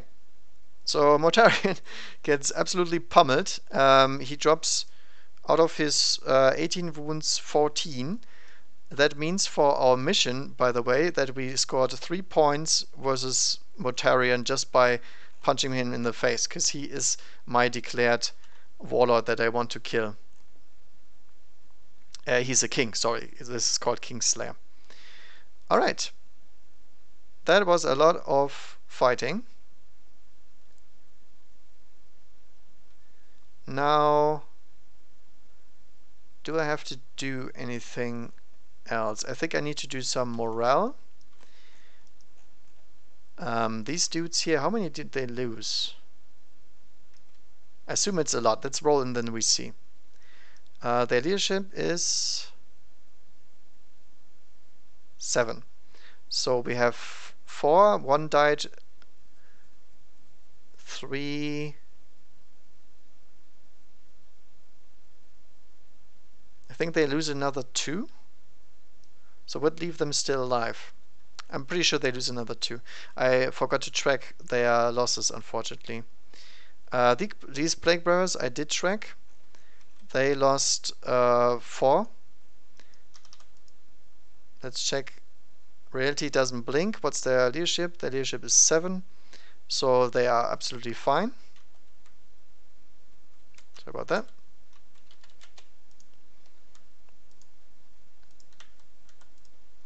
And then we have... These guys don't take anything. He doesn't take anything except he takes wounds. These guys didn't lose anything. They didn't squish anything in the squad. Cultist didn't lose anything. Sorcerer's dead. I believe that is morale. Alrighty then. That is their turn. Now, did we get an objective? No, this one is not our objective, but this is our objective because we have objective secure on this spot because we have more models, and over here there's nothing. So we get 1 point for our mission.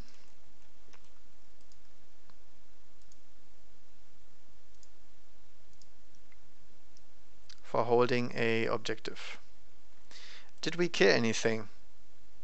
I'm pretty sure we didn't kill anything yet. Oh, I forgot my pogos.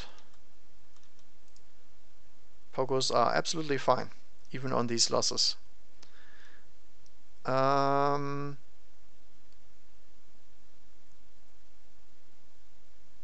they finish anything? I don't think so. These are alive, these are alive, these are alive. Vanguard is still alive. Okay, that is actually pretty bad, because they don't get the point for killing stuff in this case, so we have 0 there. Obviously they do not get the bonus. And at the battle round end, they did not kill more. They do not hold more, which is a total of 1. These guys killed more. Yes. Hold more. Yes, for a total of 5. So that's pretty bad in terms of missions. We didn't get any big game hunter or anything because we can't really kill our targets. And we did not get hand hunter because we fail all of charges. And the characters are still kicking around. Alright then. What is the turn 2? For turn 2 we have to declare the next canticle because it's at the start of every battle round. The canticle that I'll call out is probably the rerolling ones. Although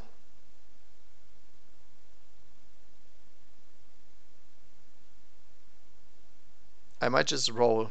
I think all the ones are pretty good, and rerolling once in the fight phase is not really a thing. Oh, by the way, I should have rerolled once anyway for the. I reroll once basically only for my robots. That's what that does.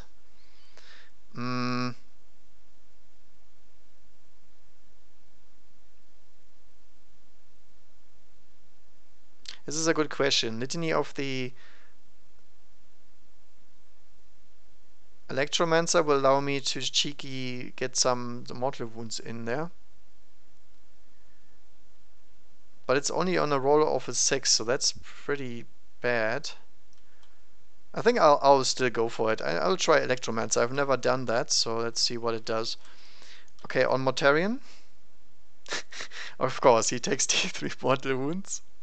3. Disgustingly resilient. Nope. Mortarion drops down to 1 wound. I guess I can just shoot him off the board now. And that, by the way, is 4 victory points for damaging Mortarion. Then we have 3 on the Plague Bearers. Yeah, nothing. Then 1 on the Chaos Cultists. Nothing. And I believe that's it. Because everybody is not within 1 inch. Or he's dead. Alright, so that was pretty eventful, I guess. Next up, Castellan robots will attempt to change their protocols. As I said, I can't do that usually, but because of my artifact, I can. And we change on a 2+ to a different protocol. In this case, I would like to go for battle protocols. Conqueror.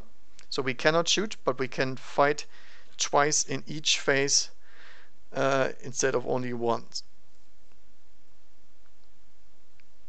That is pretty good. Alright, so do they understand the command from the skull? They do. It's a 2+. So since these guys understand, and he's almost dead, do I fall back with the Fulgurite priests and try the Castellans to finish him off? I don't think so. I think the Castellans will go over here and punch some people in the face, and the Fulgurites will kill off Mortarion and get their 3+ invuln save, because I can choose those to fight first in the fight phase if I want to, and I'm pretty sure they will tear him a new one. And then I can also get all of my characters and these Castellan robots out of his explosion range, because I really don't like getting exploded on in that phase. Alright, so Castellan bots are moving over here.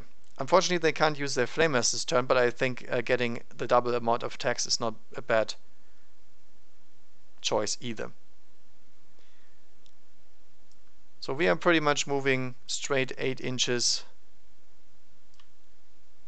over here. Except that the Tech Priest can't go that far, so he has to go back a tiny bit. Tech Priest Dominus is also gonna... Oh, I don't know how fast he is. Let's see. 6 inches. Okay, he's also gonna move his 6 towards here. He's not really that necessary. The robots are fine on their own as long as he's within 9 inches at the start of the next phase. I'm not sure if he will be, but I think we will stay in full combat mode until we stomp everything here into the ground. And that's probably going to be the Demon Prince, the Poxbringer, and then some Plague Bearers if I can actually reach them. But the tank priest can still try to shoot some of these dudes. Yeah, he can go for the macro stubber and whatnot. Alright. So these guys will stay in combat. The servitors and these guys. So these guys will obviously go closer. We will go into full rapid fire mode with all of our weapons. And try to reduce this clump of objective secure to less objective secure.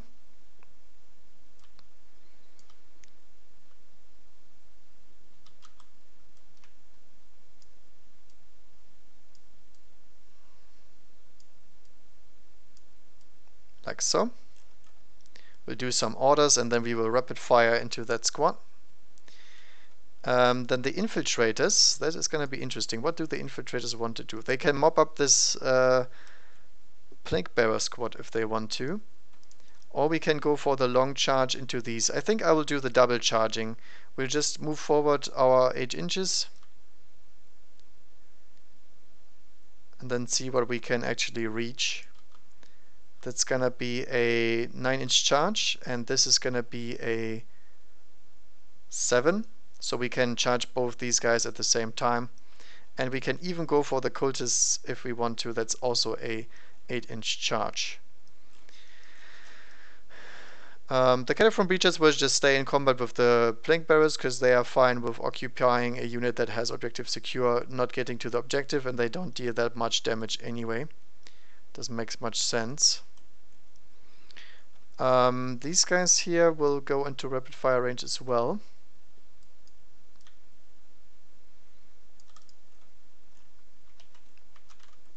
And while doing that, fall all over the place.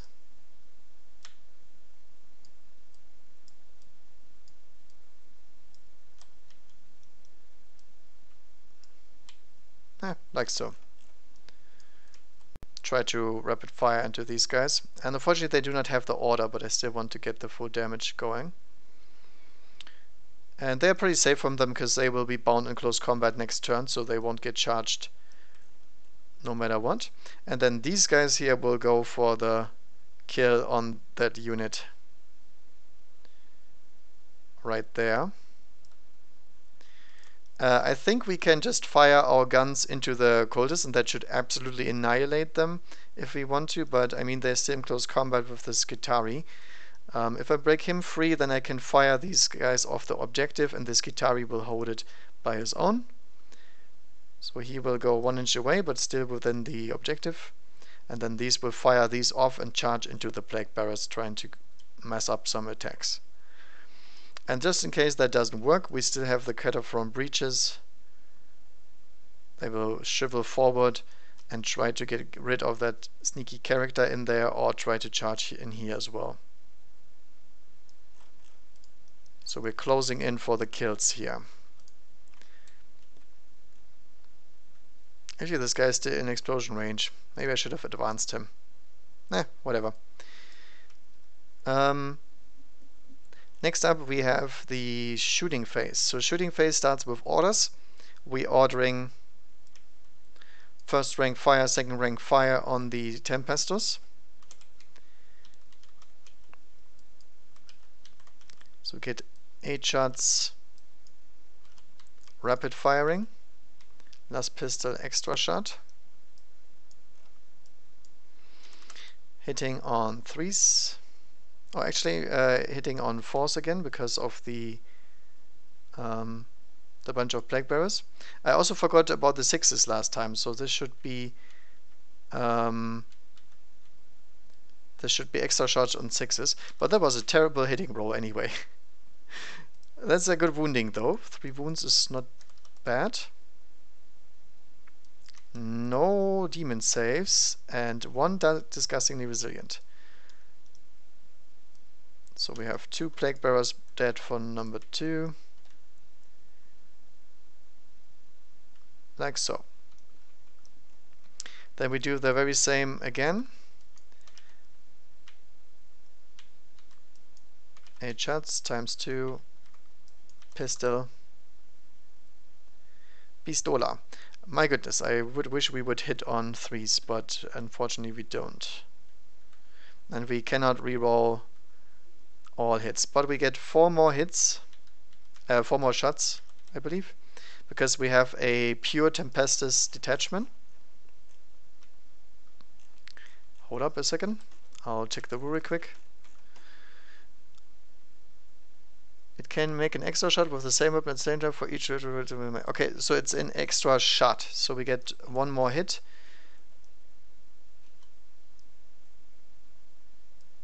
From here. And then wounding 5s and 6s. And as we can see, we do not wound very well. Disgusting and demon saves. No. So that kills another 2 plague bearers, dropping their losses down to 6. So unless reality brings, I can just leave them alone. They will just probably die on their own, which would be a decent idea, to go for the Corpuscari into the Chaos Cultists and let these guys bleed to death, if that's the case. But we will see how much damage I can deal to them. I'm not in range with the pistols here. This guy is, so we have 2 guys that have to fire into something else. I don't think they have any other target, because the cultists are too far away. No, the cultist is in range. Okay. Can we see them? No. Alright, so we have the Sicarian infiltrators shooting their little guns, stub carabines. 3 shots each.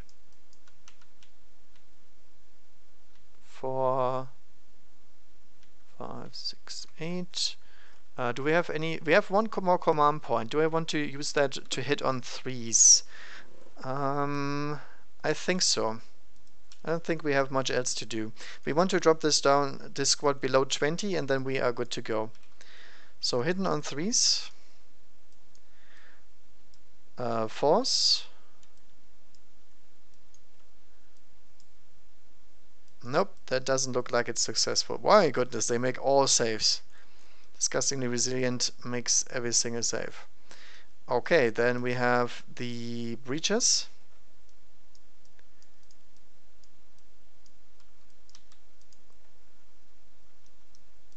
Three hits. And 2 wounds. No saves. 1 disgustingly resilient. Actually, no.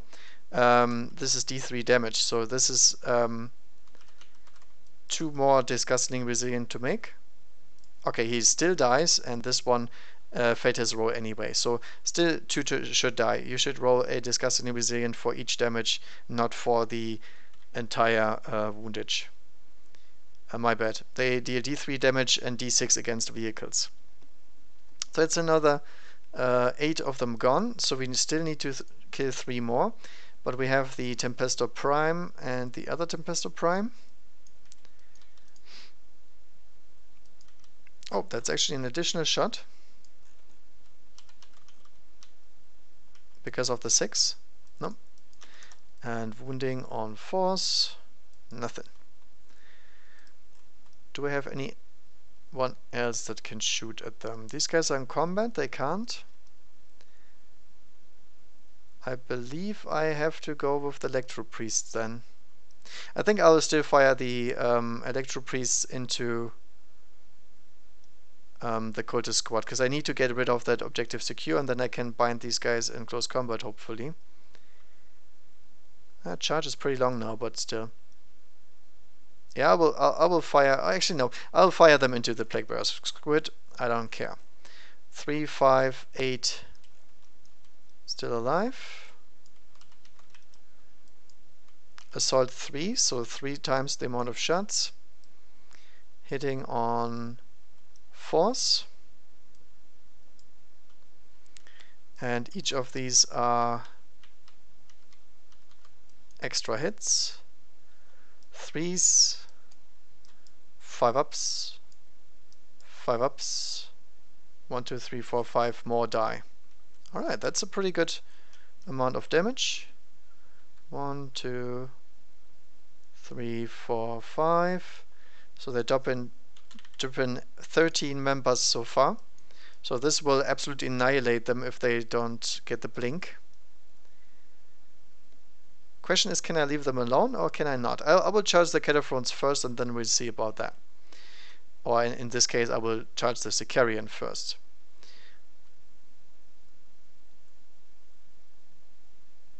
Alright, there is some shooting to do over here. We have the Macro Stabber from the Tech Priest Dominus into these Plague Bearers. 5 shots. Rerolling once because of himself. Force. Save. Resilience. No. So that is a one of these guys dead. Then we have the area eradication array something. How many shots? 3. Rerolling once because of himself. Nope, doesn't help. And that is 1 wound because they are toughness 4. And it's saved. Then we have the Tech Priest Engines here, who has a pistol, hits, doesn't wound. Robots can't fire because of the protocols, and that should be the things. Okay, so charging, we are charging Sicarian infiltrators into the plague bearers, into these plague bearers, into the cultists, and into this Boypox Scrivener, and then we see whether or not we can make these charges. But this way we are assured to actually hopefully make a charge somewhere. 6. I believe a 6 is only good enough for the plague bearers over here. Yeah, this is way too much. Alright, let's pile this guy. So that's in here.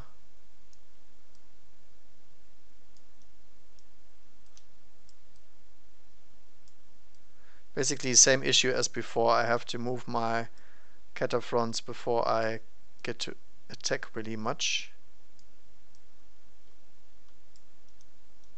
But obviously there could be guys under there, so let's actually drop some models below there. It's too hard to do. I will do that once we're done. The last guys should be next to here, so they can pile in and fight as well. But it's really hard to get stuff below the ridge here sometimes. I can try, but... Oh yeah, nice. In this case it works. So we have 3 more guys basically next to them. Next up we have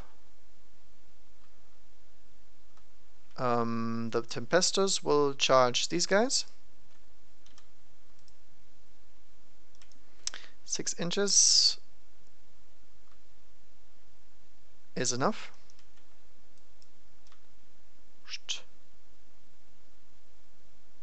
Not so much. There we go. It's exactly within 1.9. These guys will need a longer one. That's a 7-inch charge if they make it. That's exactly a 7.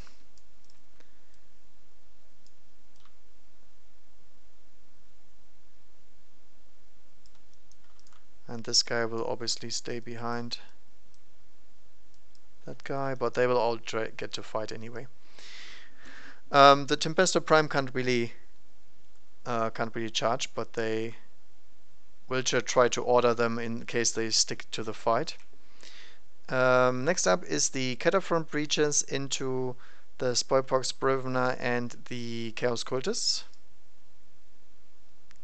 That's why I said I will check if these guys charge or not. 3 inches only gets them into the cultists, but at least it does. Actually, this guy doesn't even... This guy can make it. Into here. And then the other ones can just follow follow up to that wall. Can't get him closer. Alright, and then the Corpuscari priests obviously will charge into the Spoilpox and the Chaos Cultists. Because I can't let them mob up these Plague Bearers and then not take the objective. I will win by points no matter what, which is why we do this properly now.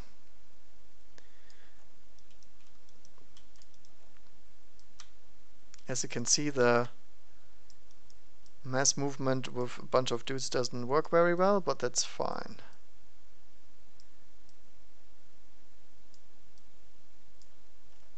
Like so. With 9 inches they make it in there no matter what. No big issue. Okay, I believe that is the charges over here. Vanguard failed back, he cannot charge. These guys are still in combat. And then we have the fun charges over here.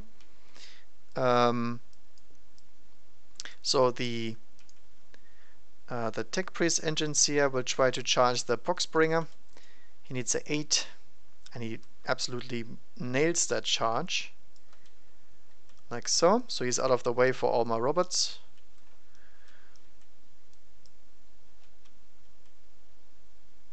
And then the robot army will charge the Prince, Poxbringer, and Plague Bearers.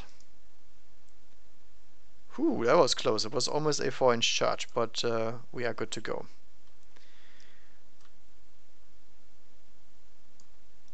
Basically, all we need to do is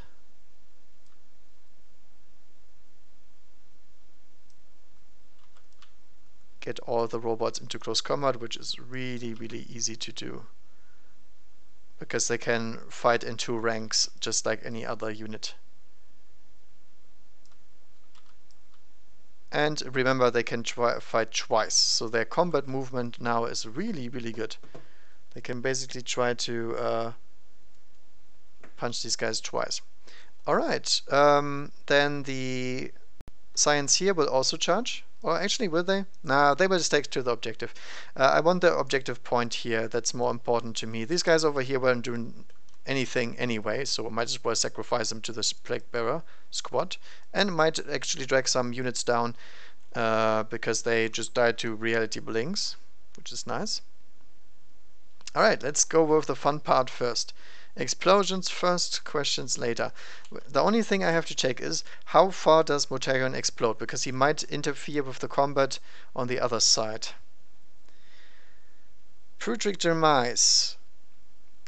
On a 4+, he explodes on each unit within 7 inches, suffers D3 mortar wounds unless it has the Nurgle keyword.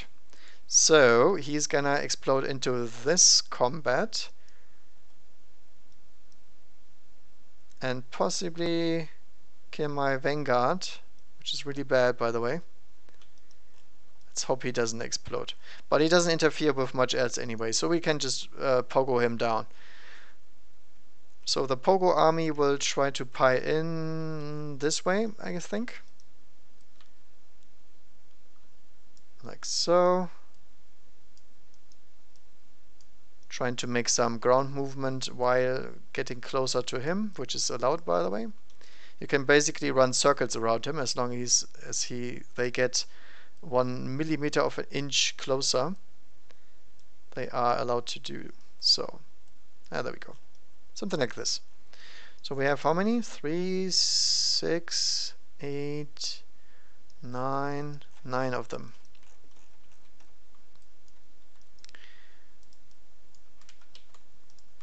Nine angry boys with a stick. Let's see how much they can do. 3s. And he's dead. Most likely. Yep, there you go. He dies to the mortal wound before he dies to anything else. Now, question is, does he blow up? Dun, dun, dun, dun. Nope. He just goes poof. Poof. And that's it. And we get to consolidate. 3 inches forward. Just so they can reach the next combat a little bit faster. They will hold this objective no matter what. And luckily the Vanguard is still alive, so you will score objective secure if the cultist squad dies, which is really, really nice. Let's go with the big guys next. I like robots. I don't really, but you know. In this case, we will pile in with the robot. Pile a little bit in here and here. Alright, so we put 2 robots on the Demon Prince to punch him in the face. And then we put 1 robot into the Poxbringer and the Tech Priest as well. And then the other 3 robots will all punch the Plague Bearers. And then we get to fight again. And see how much is alive after that. So let's hit the Demon Prince.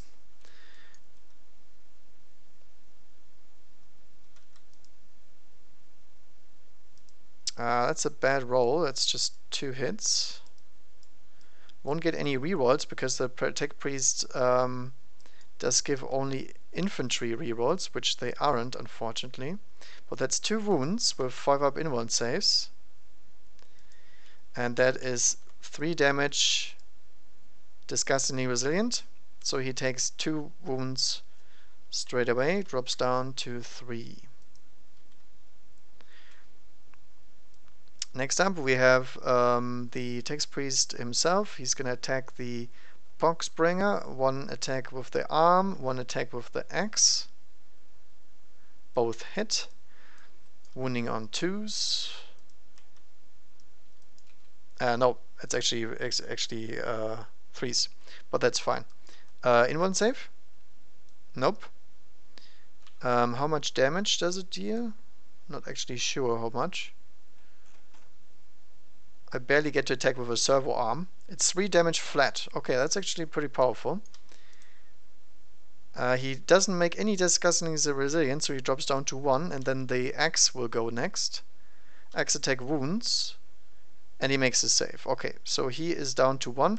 So let's punch him really quick with the next robot. Beep boop. Boop. And he makes a save again. Okay.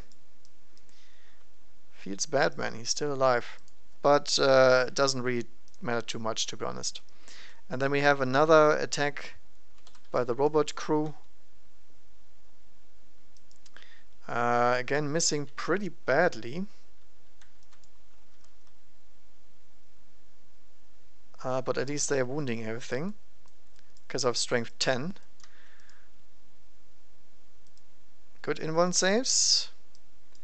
How about disgustingly resilient? No. No, almost, but almost. Is not full. So they drop 5 models total for now. We get then to pile in and attack again, which we don't really have to do much.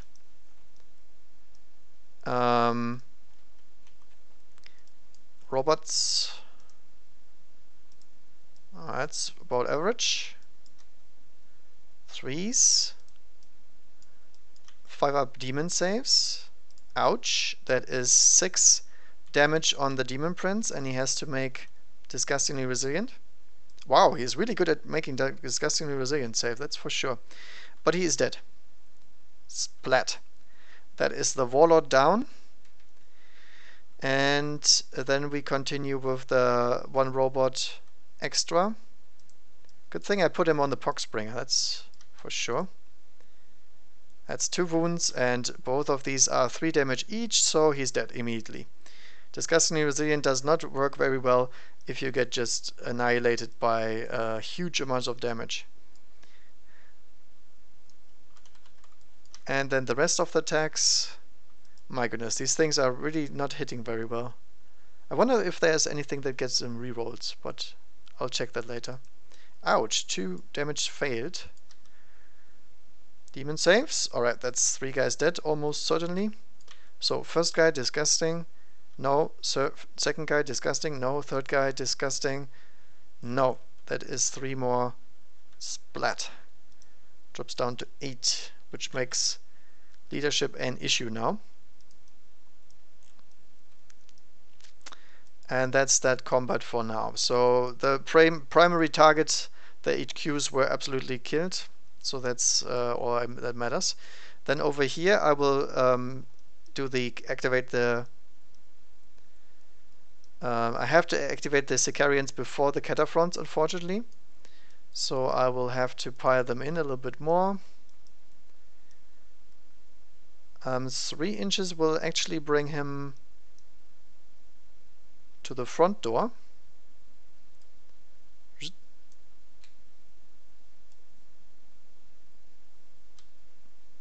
Because I'm...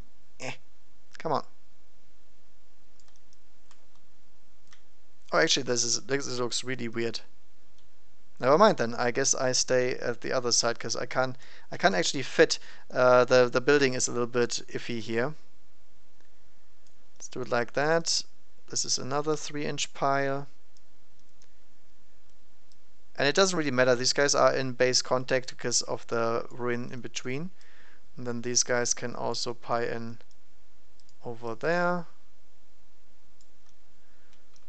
It looks a little bit iffy, but it makes sense if you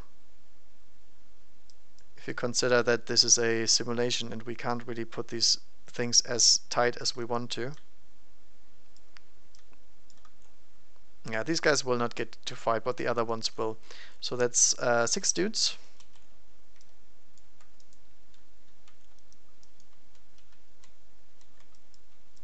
I believe they have 3 attacks or 2 attacks. It might be 2 attacks. I rarely use these armies.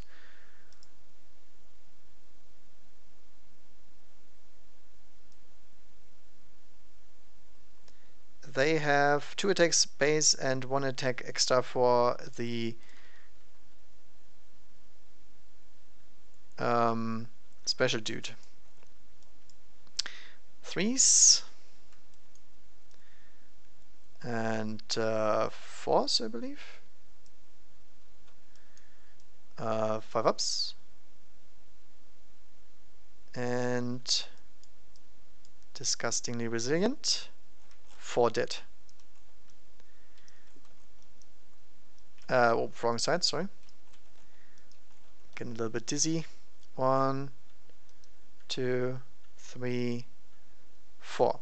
They also get -1 to their leadership because of the new static aura. So they will probably vanish to the warp if the Cataphrons don't punch them. Then next up over here, let's do these guys real quick. Buy in everything. I'll do this all at the same time because it doesn't really matter at all and they all get to fight anyway. Alright, so we have... Oh, that's a bunch of plague bearers. Let's not copy those. We have 5 attacks twice because there's 10 guys, and then we have 2 extra attacks from our Tempestor extra dude. And how much weapon skill do they have? Weapon skill 4. Okay. Pretty decent hits. Wounding on 5s and 6s with demonic saves. Ouch. And disgustingly resilient. That was not good. But that was way above average for these guys as well. So next up we have the Cataphron breaches that will try to squeeze some of these cultists. That's an excellent roll for now. Let's hope they don't roll ones like always. Hey, they didn't roll any ones, so that's 4 of the cultists absolutely demolished because they are not demons. And they don't get to do ridiculous saves like they do. And then we pile. Alright, that leaves my dudes and the Spillpong Scrivener. There is...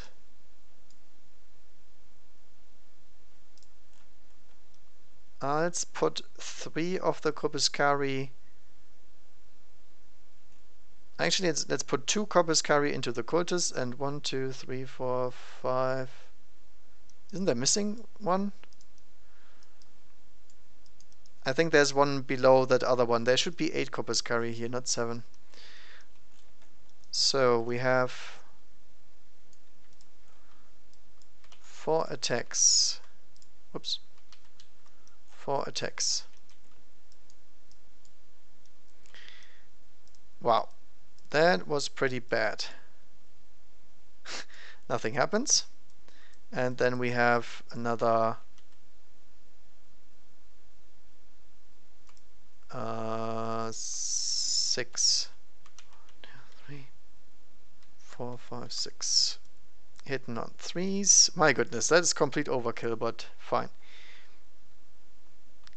1, 2, 1, 2, 1, 2, 1, 2, 1, 2. Wounding on 3s. And that's a bunch of dead cultists. The Spoilpox Scrivener dodges some attacks, but the cultists are absolutely eradicated, which is all I came for, because that is a free point for me. Whoops, I guess that's how the Corpuscari vanished. Maybe I accidentally deleted him. Or he fell through the map. That can also happen sometimes. But I'm pretty certain I had 8 Corpuscari priests. Let's get him back in here.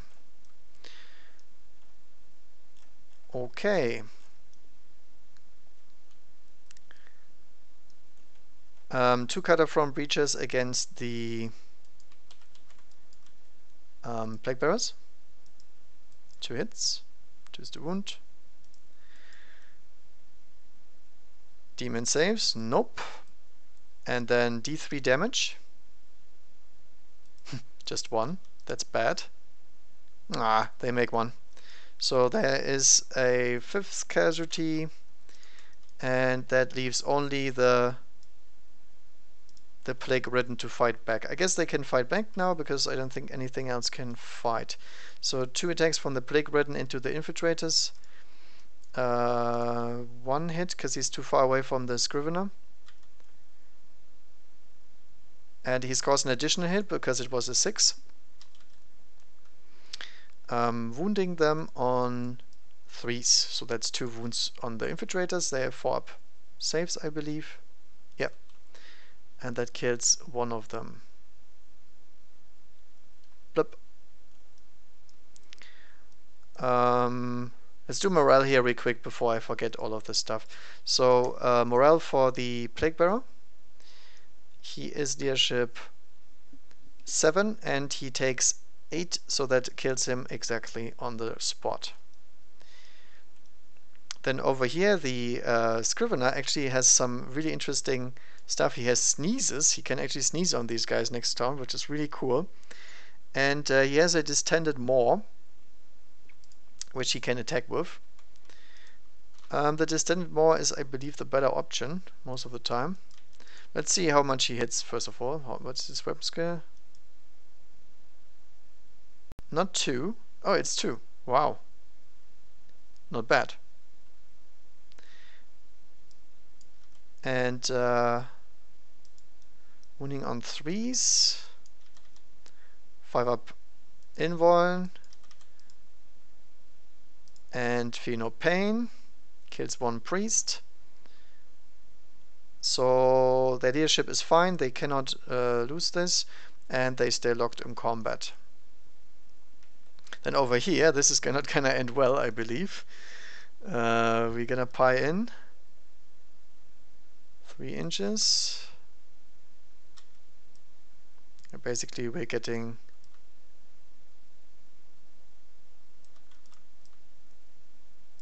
the majority in here.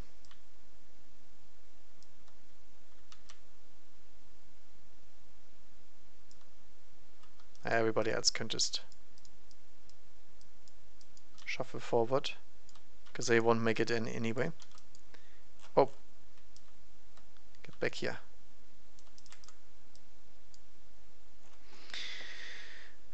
One, 2, 3. 1, 2, 3, 4, 5, 6, 7, 8, 9, 10, 11, 12, 13 make it in.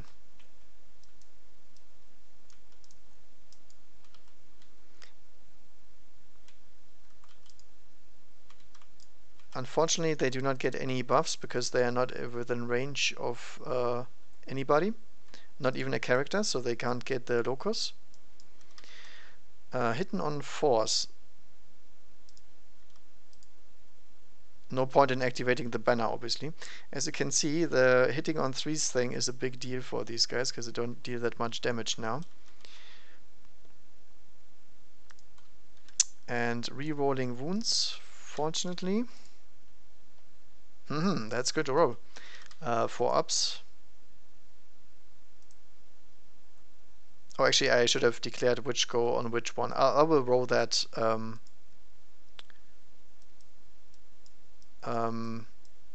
So on a 4+, these are on the top unit. Should have. Okay, so both take 2 casualties. So 1 and 2 and 1 and 2. Yeah, there we go. Now, does reality blink? That's the important question. No, reality does not blink. That's 16. So if they lose 16, their leadership 7. So there's 9 more plague bearers. 1, 2, 3, 4, 5, 6, 7, 8, 9. The Tempestor is leadership 7. So we're down to 5. That's another one dead. Next one. Also another one dead. My goodness. Talking about elite soldiers. But it doesn't matter, they stay in combat, and obviously they get to fight the plague bearers again. They will probably lose this, but it doesn't matter because these guys are not on the objective, and that will lose them the game no matter what. Okay, the Scrivener attacked, so now we go over here and see what the freshly arrived reinforcement can do here. Oh.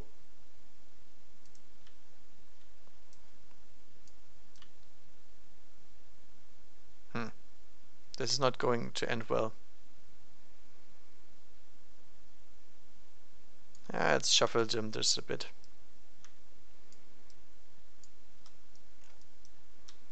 These guys can get a little bit closer, like so. Pre-Redden won't make it in. Oh no, this is the loss counter. Oh, there's another one.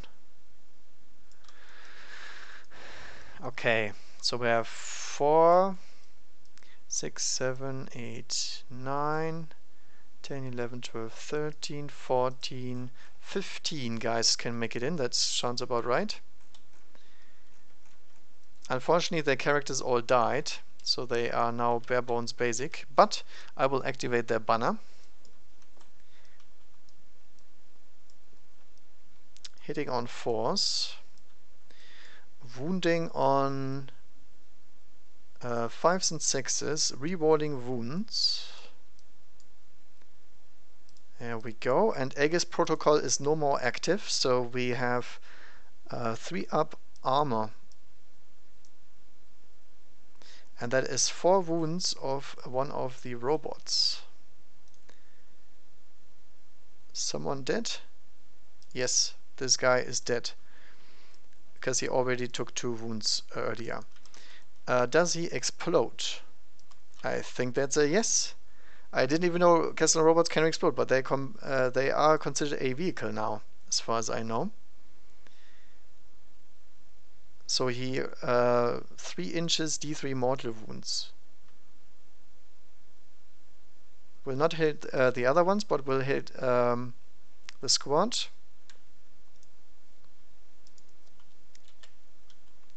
And will hit the tech priest. Ouch, that was close. He almost died. Which is important, because this guy is worth a point. And then the Castellan robot is removed from play. And then we also will check for the casualties over here. Or can the Castellans actually run away? Oh no, they're leadership 10. Never mind. These plague bearers. Nice. Reality blinks. Is that? Or is it a 1? No, this is a bad roll. Never mind. So this is 14 versus leadership 7. So that kills another 1, 2, 3, 4, 5, 6, 7 dudes.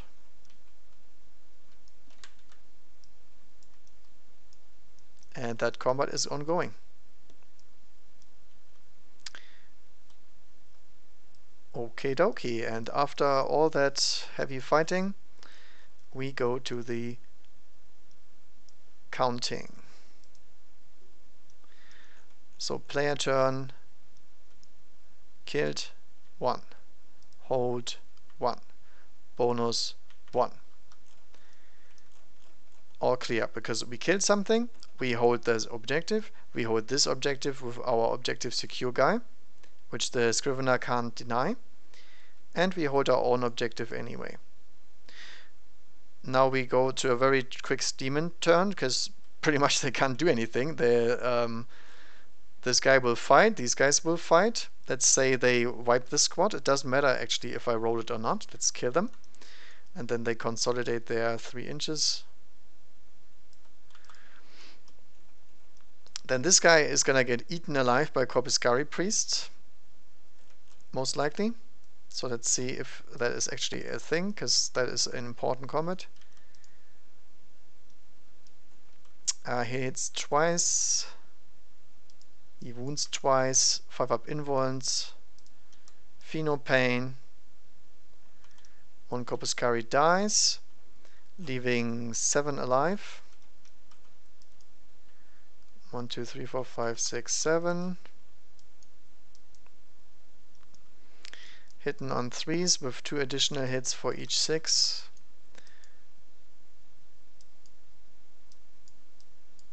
These wound involence saves, disgustingly resilient. He makes all of them. But it doesn't matter, because we just stay. The priest can't fail. They are leadership 8, I believe. Yep, can't fail. Stay where we are. And over here there's gonna be another fight. Let's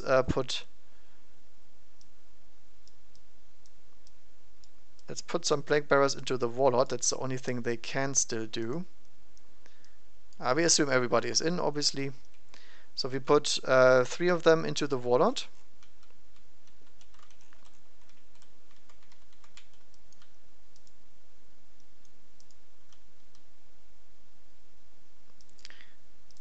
For 2. And that is 1 wound on a 3 up, I believe. And he makes it. Yep, correct. 3 up and bionic save 2.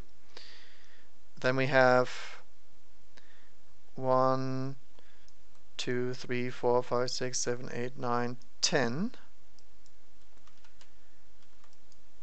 With an additional attack for the Plague Ridden.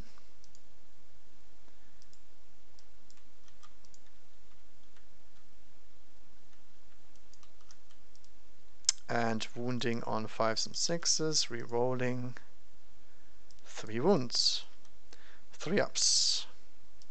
And this time only 1 wound, because their banner does not exist anymore. And then what else that happens here is not important, because this guy can now leave combat. These guys will never kill the robots. The robots will most likely punch them to death, because reality blinking even doesn't do it, probably, because they would just get killed. And then at the end of this battle round, where is it? There we go. We get... Did they kill anything? Can't even remember. I think no. Do they hold 1? No. Bonus? No. Killed more? For certainly not. Hold more? No. Total? No. Killed more? Yes. Held more? Yes. Total 5. And then if we go to the secondaries, my job is killing castle and robots. So 1 robot was killed, obviously not the one marked for death. So we get 1 big game hunter for a point. And we do not get hand hunter because these guys are alive. This guy is still alive, and this guy is also alive. For the Reaper, we get basically full points because we kill pretty much everything at this point. Marked for death is these three Plague Bearer squads, which will get annihilated, and the Demon Prince. And Kingslayer Mortarion is dead. So this is another 4, 6, 7, 8, 9 points at least. So the score is 19-1. So I think we can call this a concession. Interestingly enough, this does not count. Even if I concede here as a Demon Nurgle player, it does not count. The Admech will score the full points that they can until turn 6. So this is going to be another 5 points each turn, basically. And unless I kill these guys too fast, in that case it will be a hold more and bonus, which is 3 points per round. So they win like, I don't know, 30 points. Depends on how much it is. But I actually killed about 30, 60, 90, 120 Plague Bearers, so the Reaper thing is certainly going on, and that is it. Alright, was long enough already, but I'm a little bit rusty on the rules, and there is a lot of fighting going on. There was not that much else. Yeah, I really like the Admech approach. Obviously that would look very different if the demons had turn 1, but I also deployed very, very, very conservatively, as you can see. The robots can actually go to town on anything if they want to. I just chose not to. So in that case, the Nurgle demons actually have done better than they should have, because I prepared for not getting first turn, which is always the problem with this kind of death ball attempt. But the way this mission plays out is pretty simple. The closer the objectives are together, the harder my melee Death Star can hit. And basically the only thing that is missing is reroll hits for the Castellan robots. The Castellan robots do not hit anything with their freaking low weapon skill, which is an issue, I think. I think they should be able to do some combat damage if they have the operational fists. But unfortunately, they do not get any bonuses other than changing their battle protocols from their little datasmith thingy. I really like that I could count out the datasmith. I don't think he's worth his points, and the relic is pretty nice to have. And on top of that, if I actually brought one, I would have gotten +3 to my charge ranges, which is a pretty nice stratagem. So you can certainly play around with the Cybernetica cohort rules much more than I did. I just wanted to have them in here and see how hard they can punch. I think you could see that the Electro Priest performance is incredible. They are really, really, really nasty. Their only issue is getting into close combat or getting into shooting range in case of the Corpus Cari. The Frigorite absolutely demolished the Mortarion, and they are expensive, but they kill stuff that is expensive very, very, very quickly. I believe you could try to get these into a Lucius style of detachment as well, and just try to assassinate stuff with dropping Corpus Cari Priest on the map. There could be certainly a viable strategy that even applies if you don't play with the Tactical Reserves beta rules.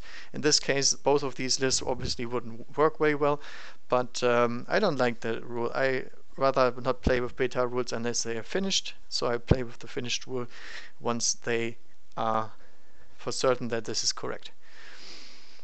But yeah, other than that, I think the Plague Bearers didn't perform as I wanted them to, because they never got the chance to actually attack. They got overrun really quick, and their HQs weren't really combining that well. But only the Scrivener was the only HQ that was active the entire game pretty much. Really made a big difference there, because he allows the Plague Bearers to move further, which is very important in this mission type of games. And he allows them to produce more hits, be the locus to get more wounds as well. And if they activate their banner, which is certainly worth 1 stratagem point, they get to do some really nasty damage even on the robots. My Psychic failed me really badly there. That was also a deciding factor, because obviously the Psychic stuff is really important. But the toughness reduction was really powerful. If I knew I would have gotten all 3 off, I would probably have gone for the robots, because obviously you can tear these robots apart if they do not have their toughness, because for most units the toughness is what actually protects the unit. And the robots do not have in-1 saves when I punch them in close combat.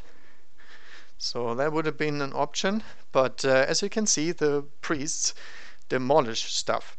These guys now have a 3+ in-1 save. There's not much on the field that can kill a 3+ in-1 save, 5+ Pheno Pain, angry dude army that runs around and everything that it touches pretty much dies. That's something worth accounting for.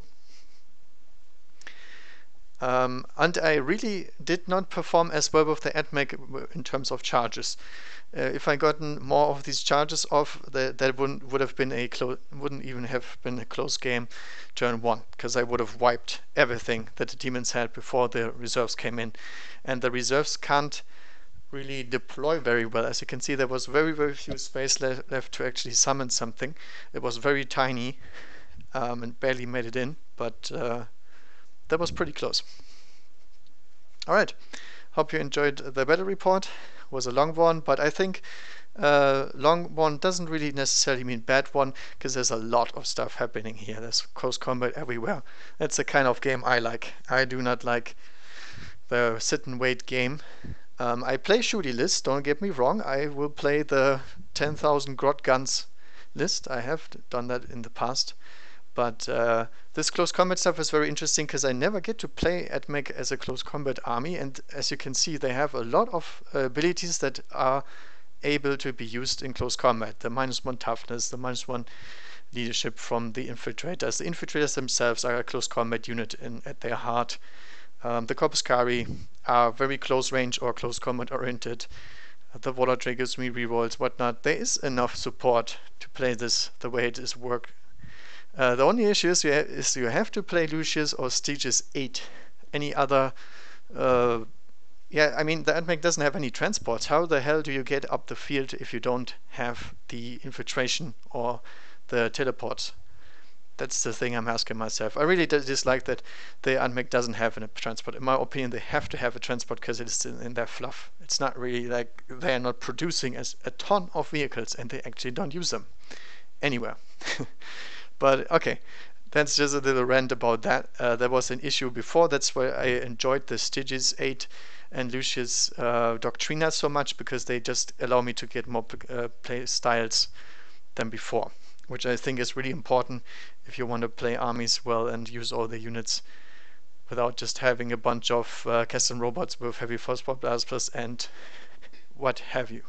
That's always the same. That list will never change, because it's the most effective. And that's why I like experimenting around with the stuff that doesn't challenge the shooting aspect of the AdMech. Alright, thank you guys for watching. I hope you enjoyed. Have a nice day. Leave a like if you liked the video. I'll do another battle report for sure. I'm not sure whether that's going to be before the new year or not, because it takes a long time to set up this stuff. Not really to play it. I like playing. But there's a lot of setup behind. I have to look up all the stratagems and whatnot. But I'm pretty much done with everything else. The tabletop simulator is fully operational again. I can play any army with anything I want pretty much. And I have all the codexes, stratagems and whatnot implemented into this game as well, so I can remember this stuff, because I don't like it when I play too fast without all the additional grippins, because it's all about the stratagems and whatnot nowadays. So this is going to take less long of preparation time before I had to do before this one. Alright, have a nice day, and if I don't see you before, have a great new year, and see you guys around. Happy wargaming.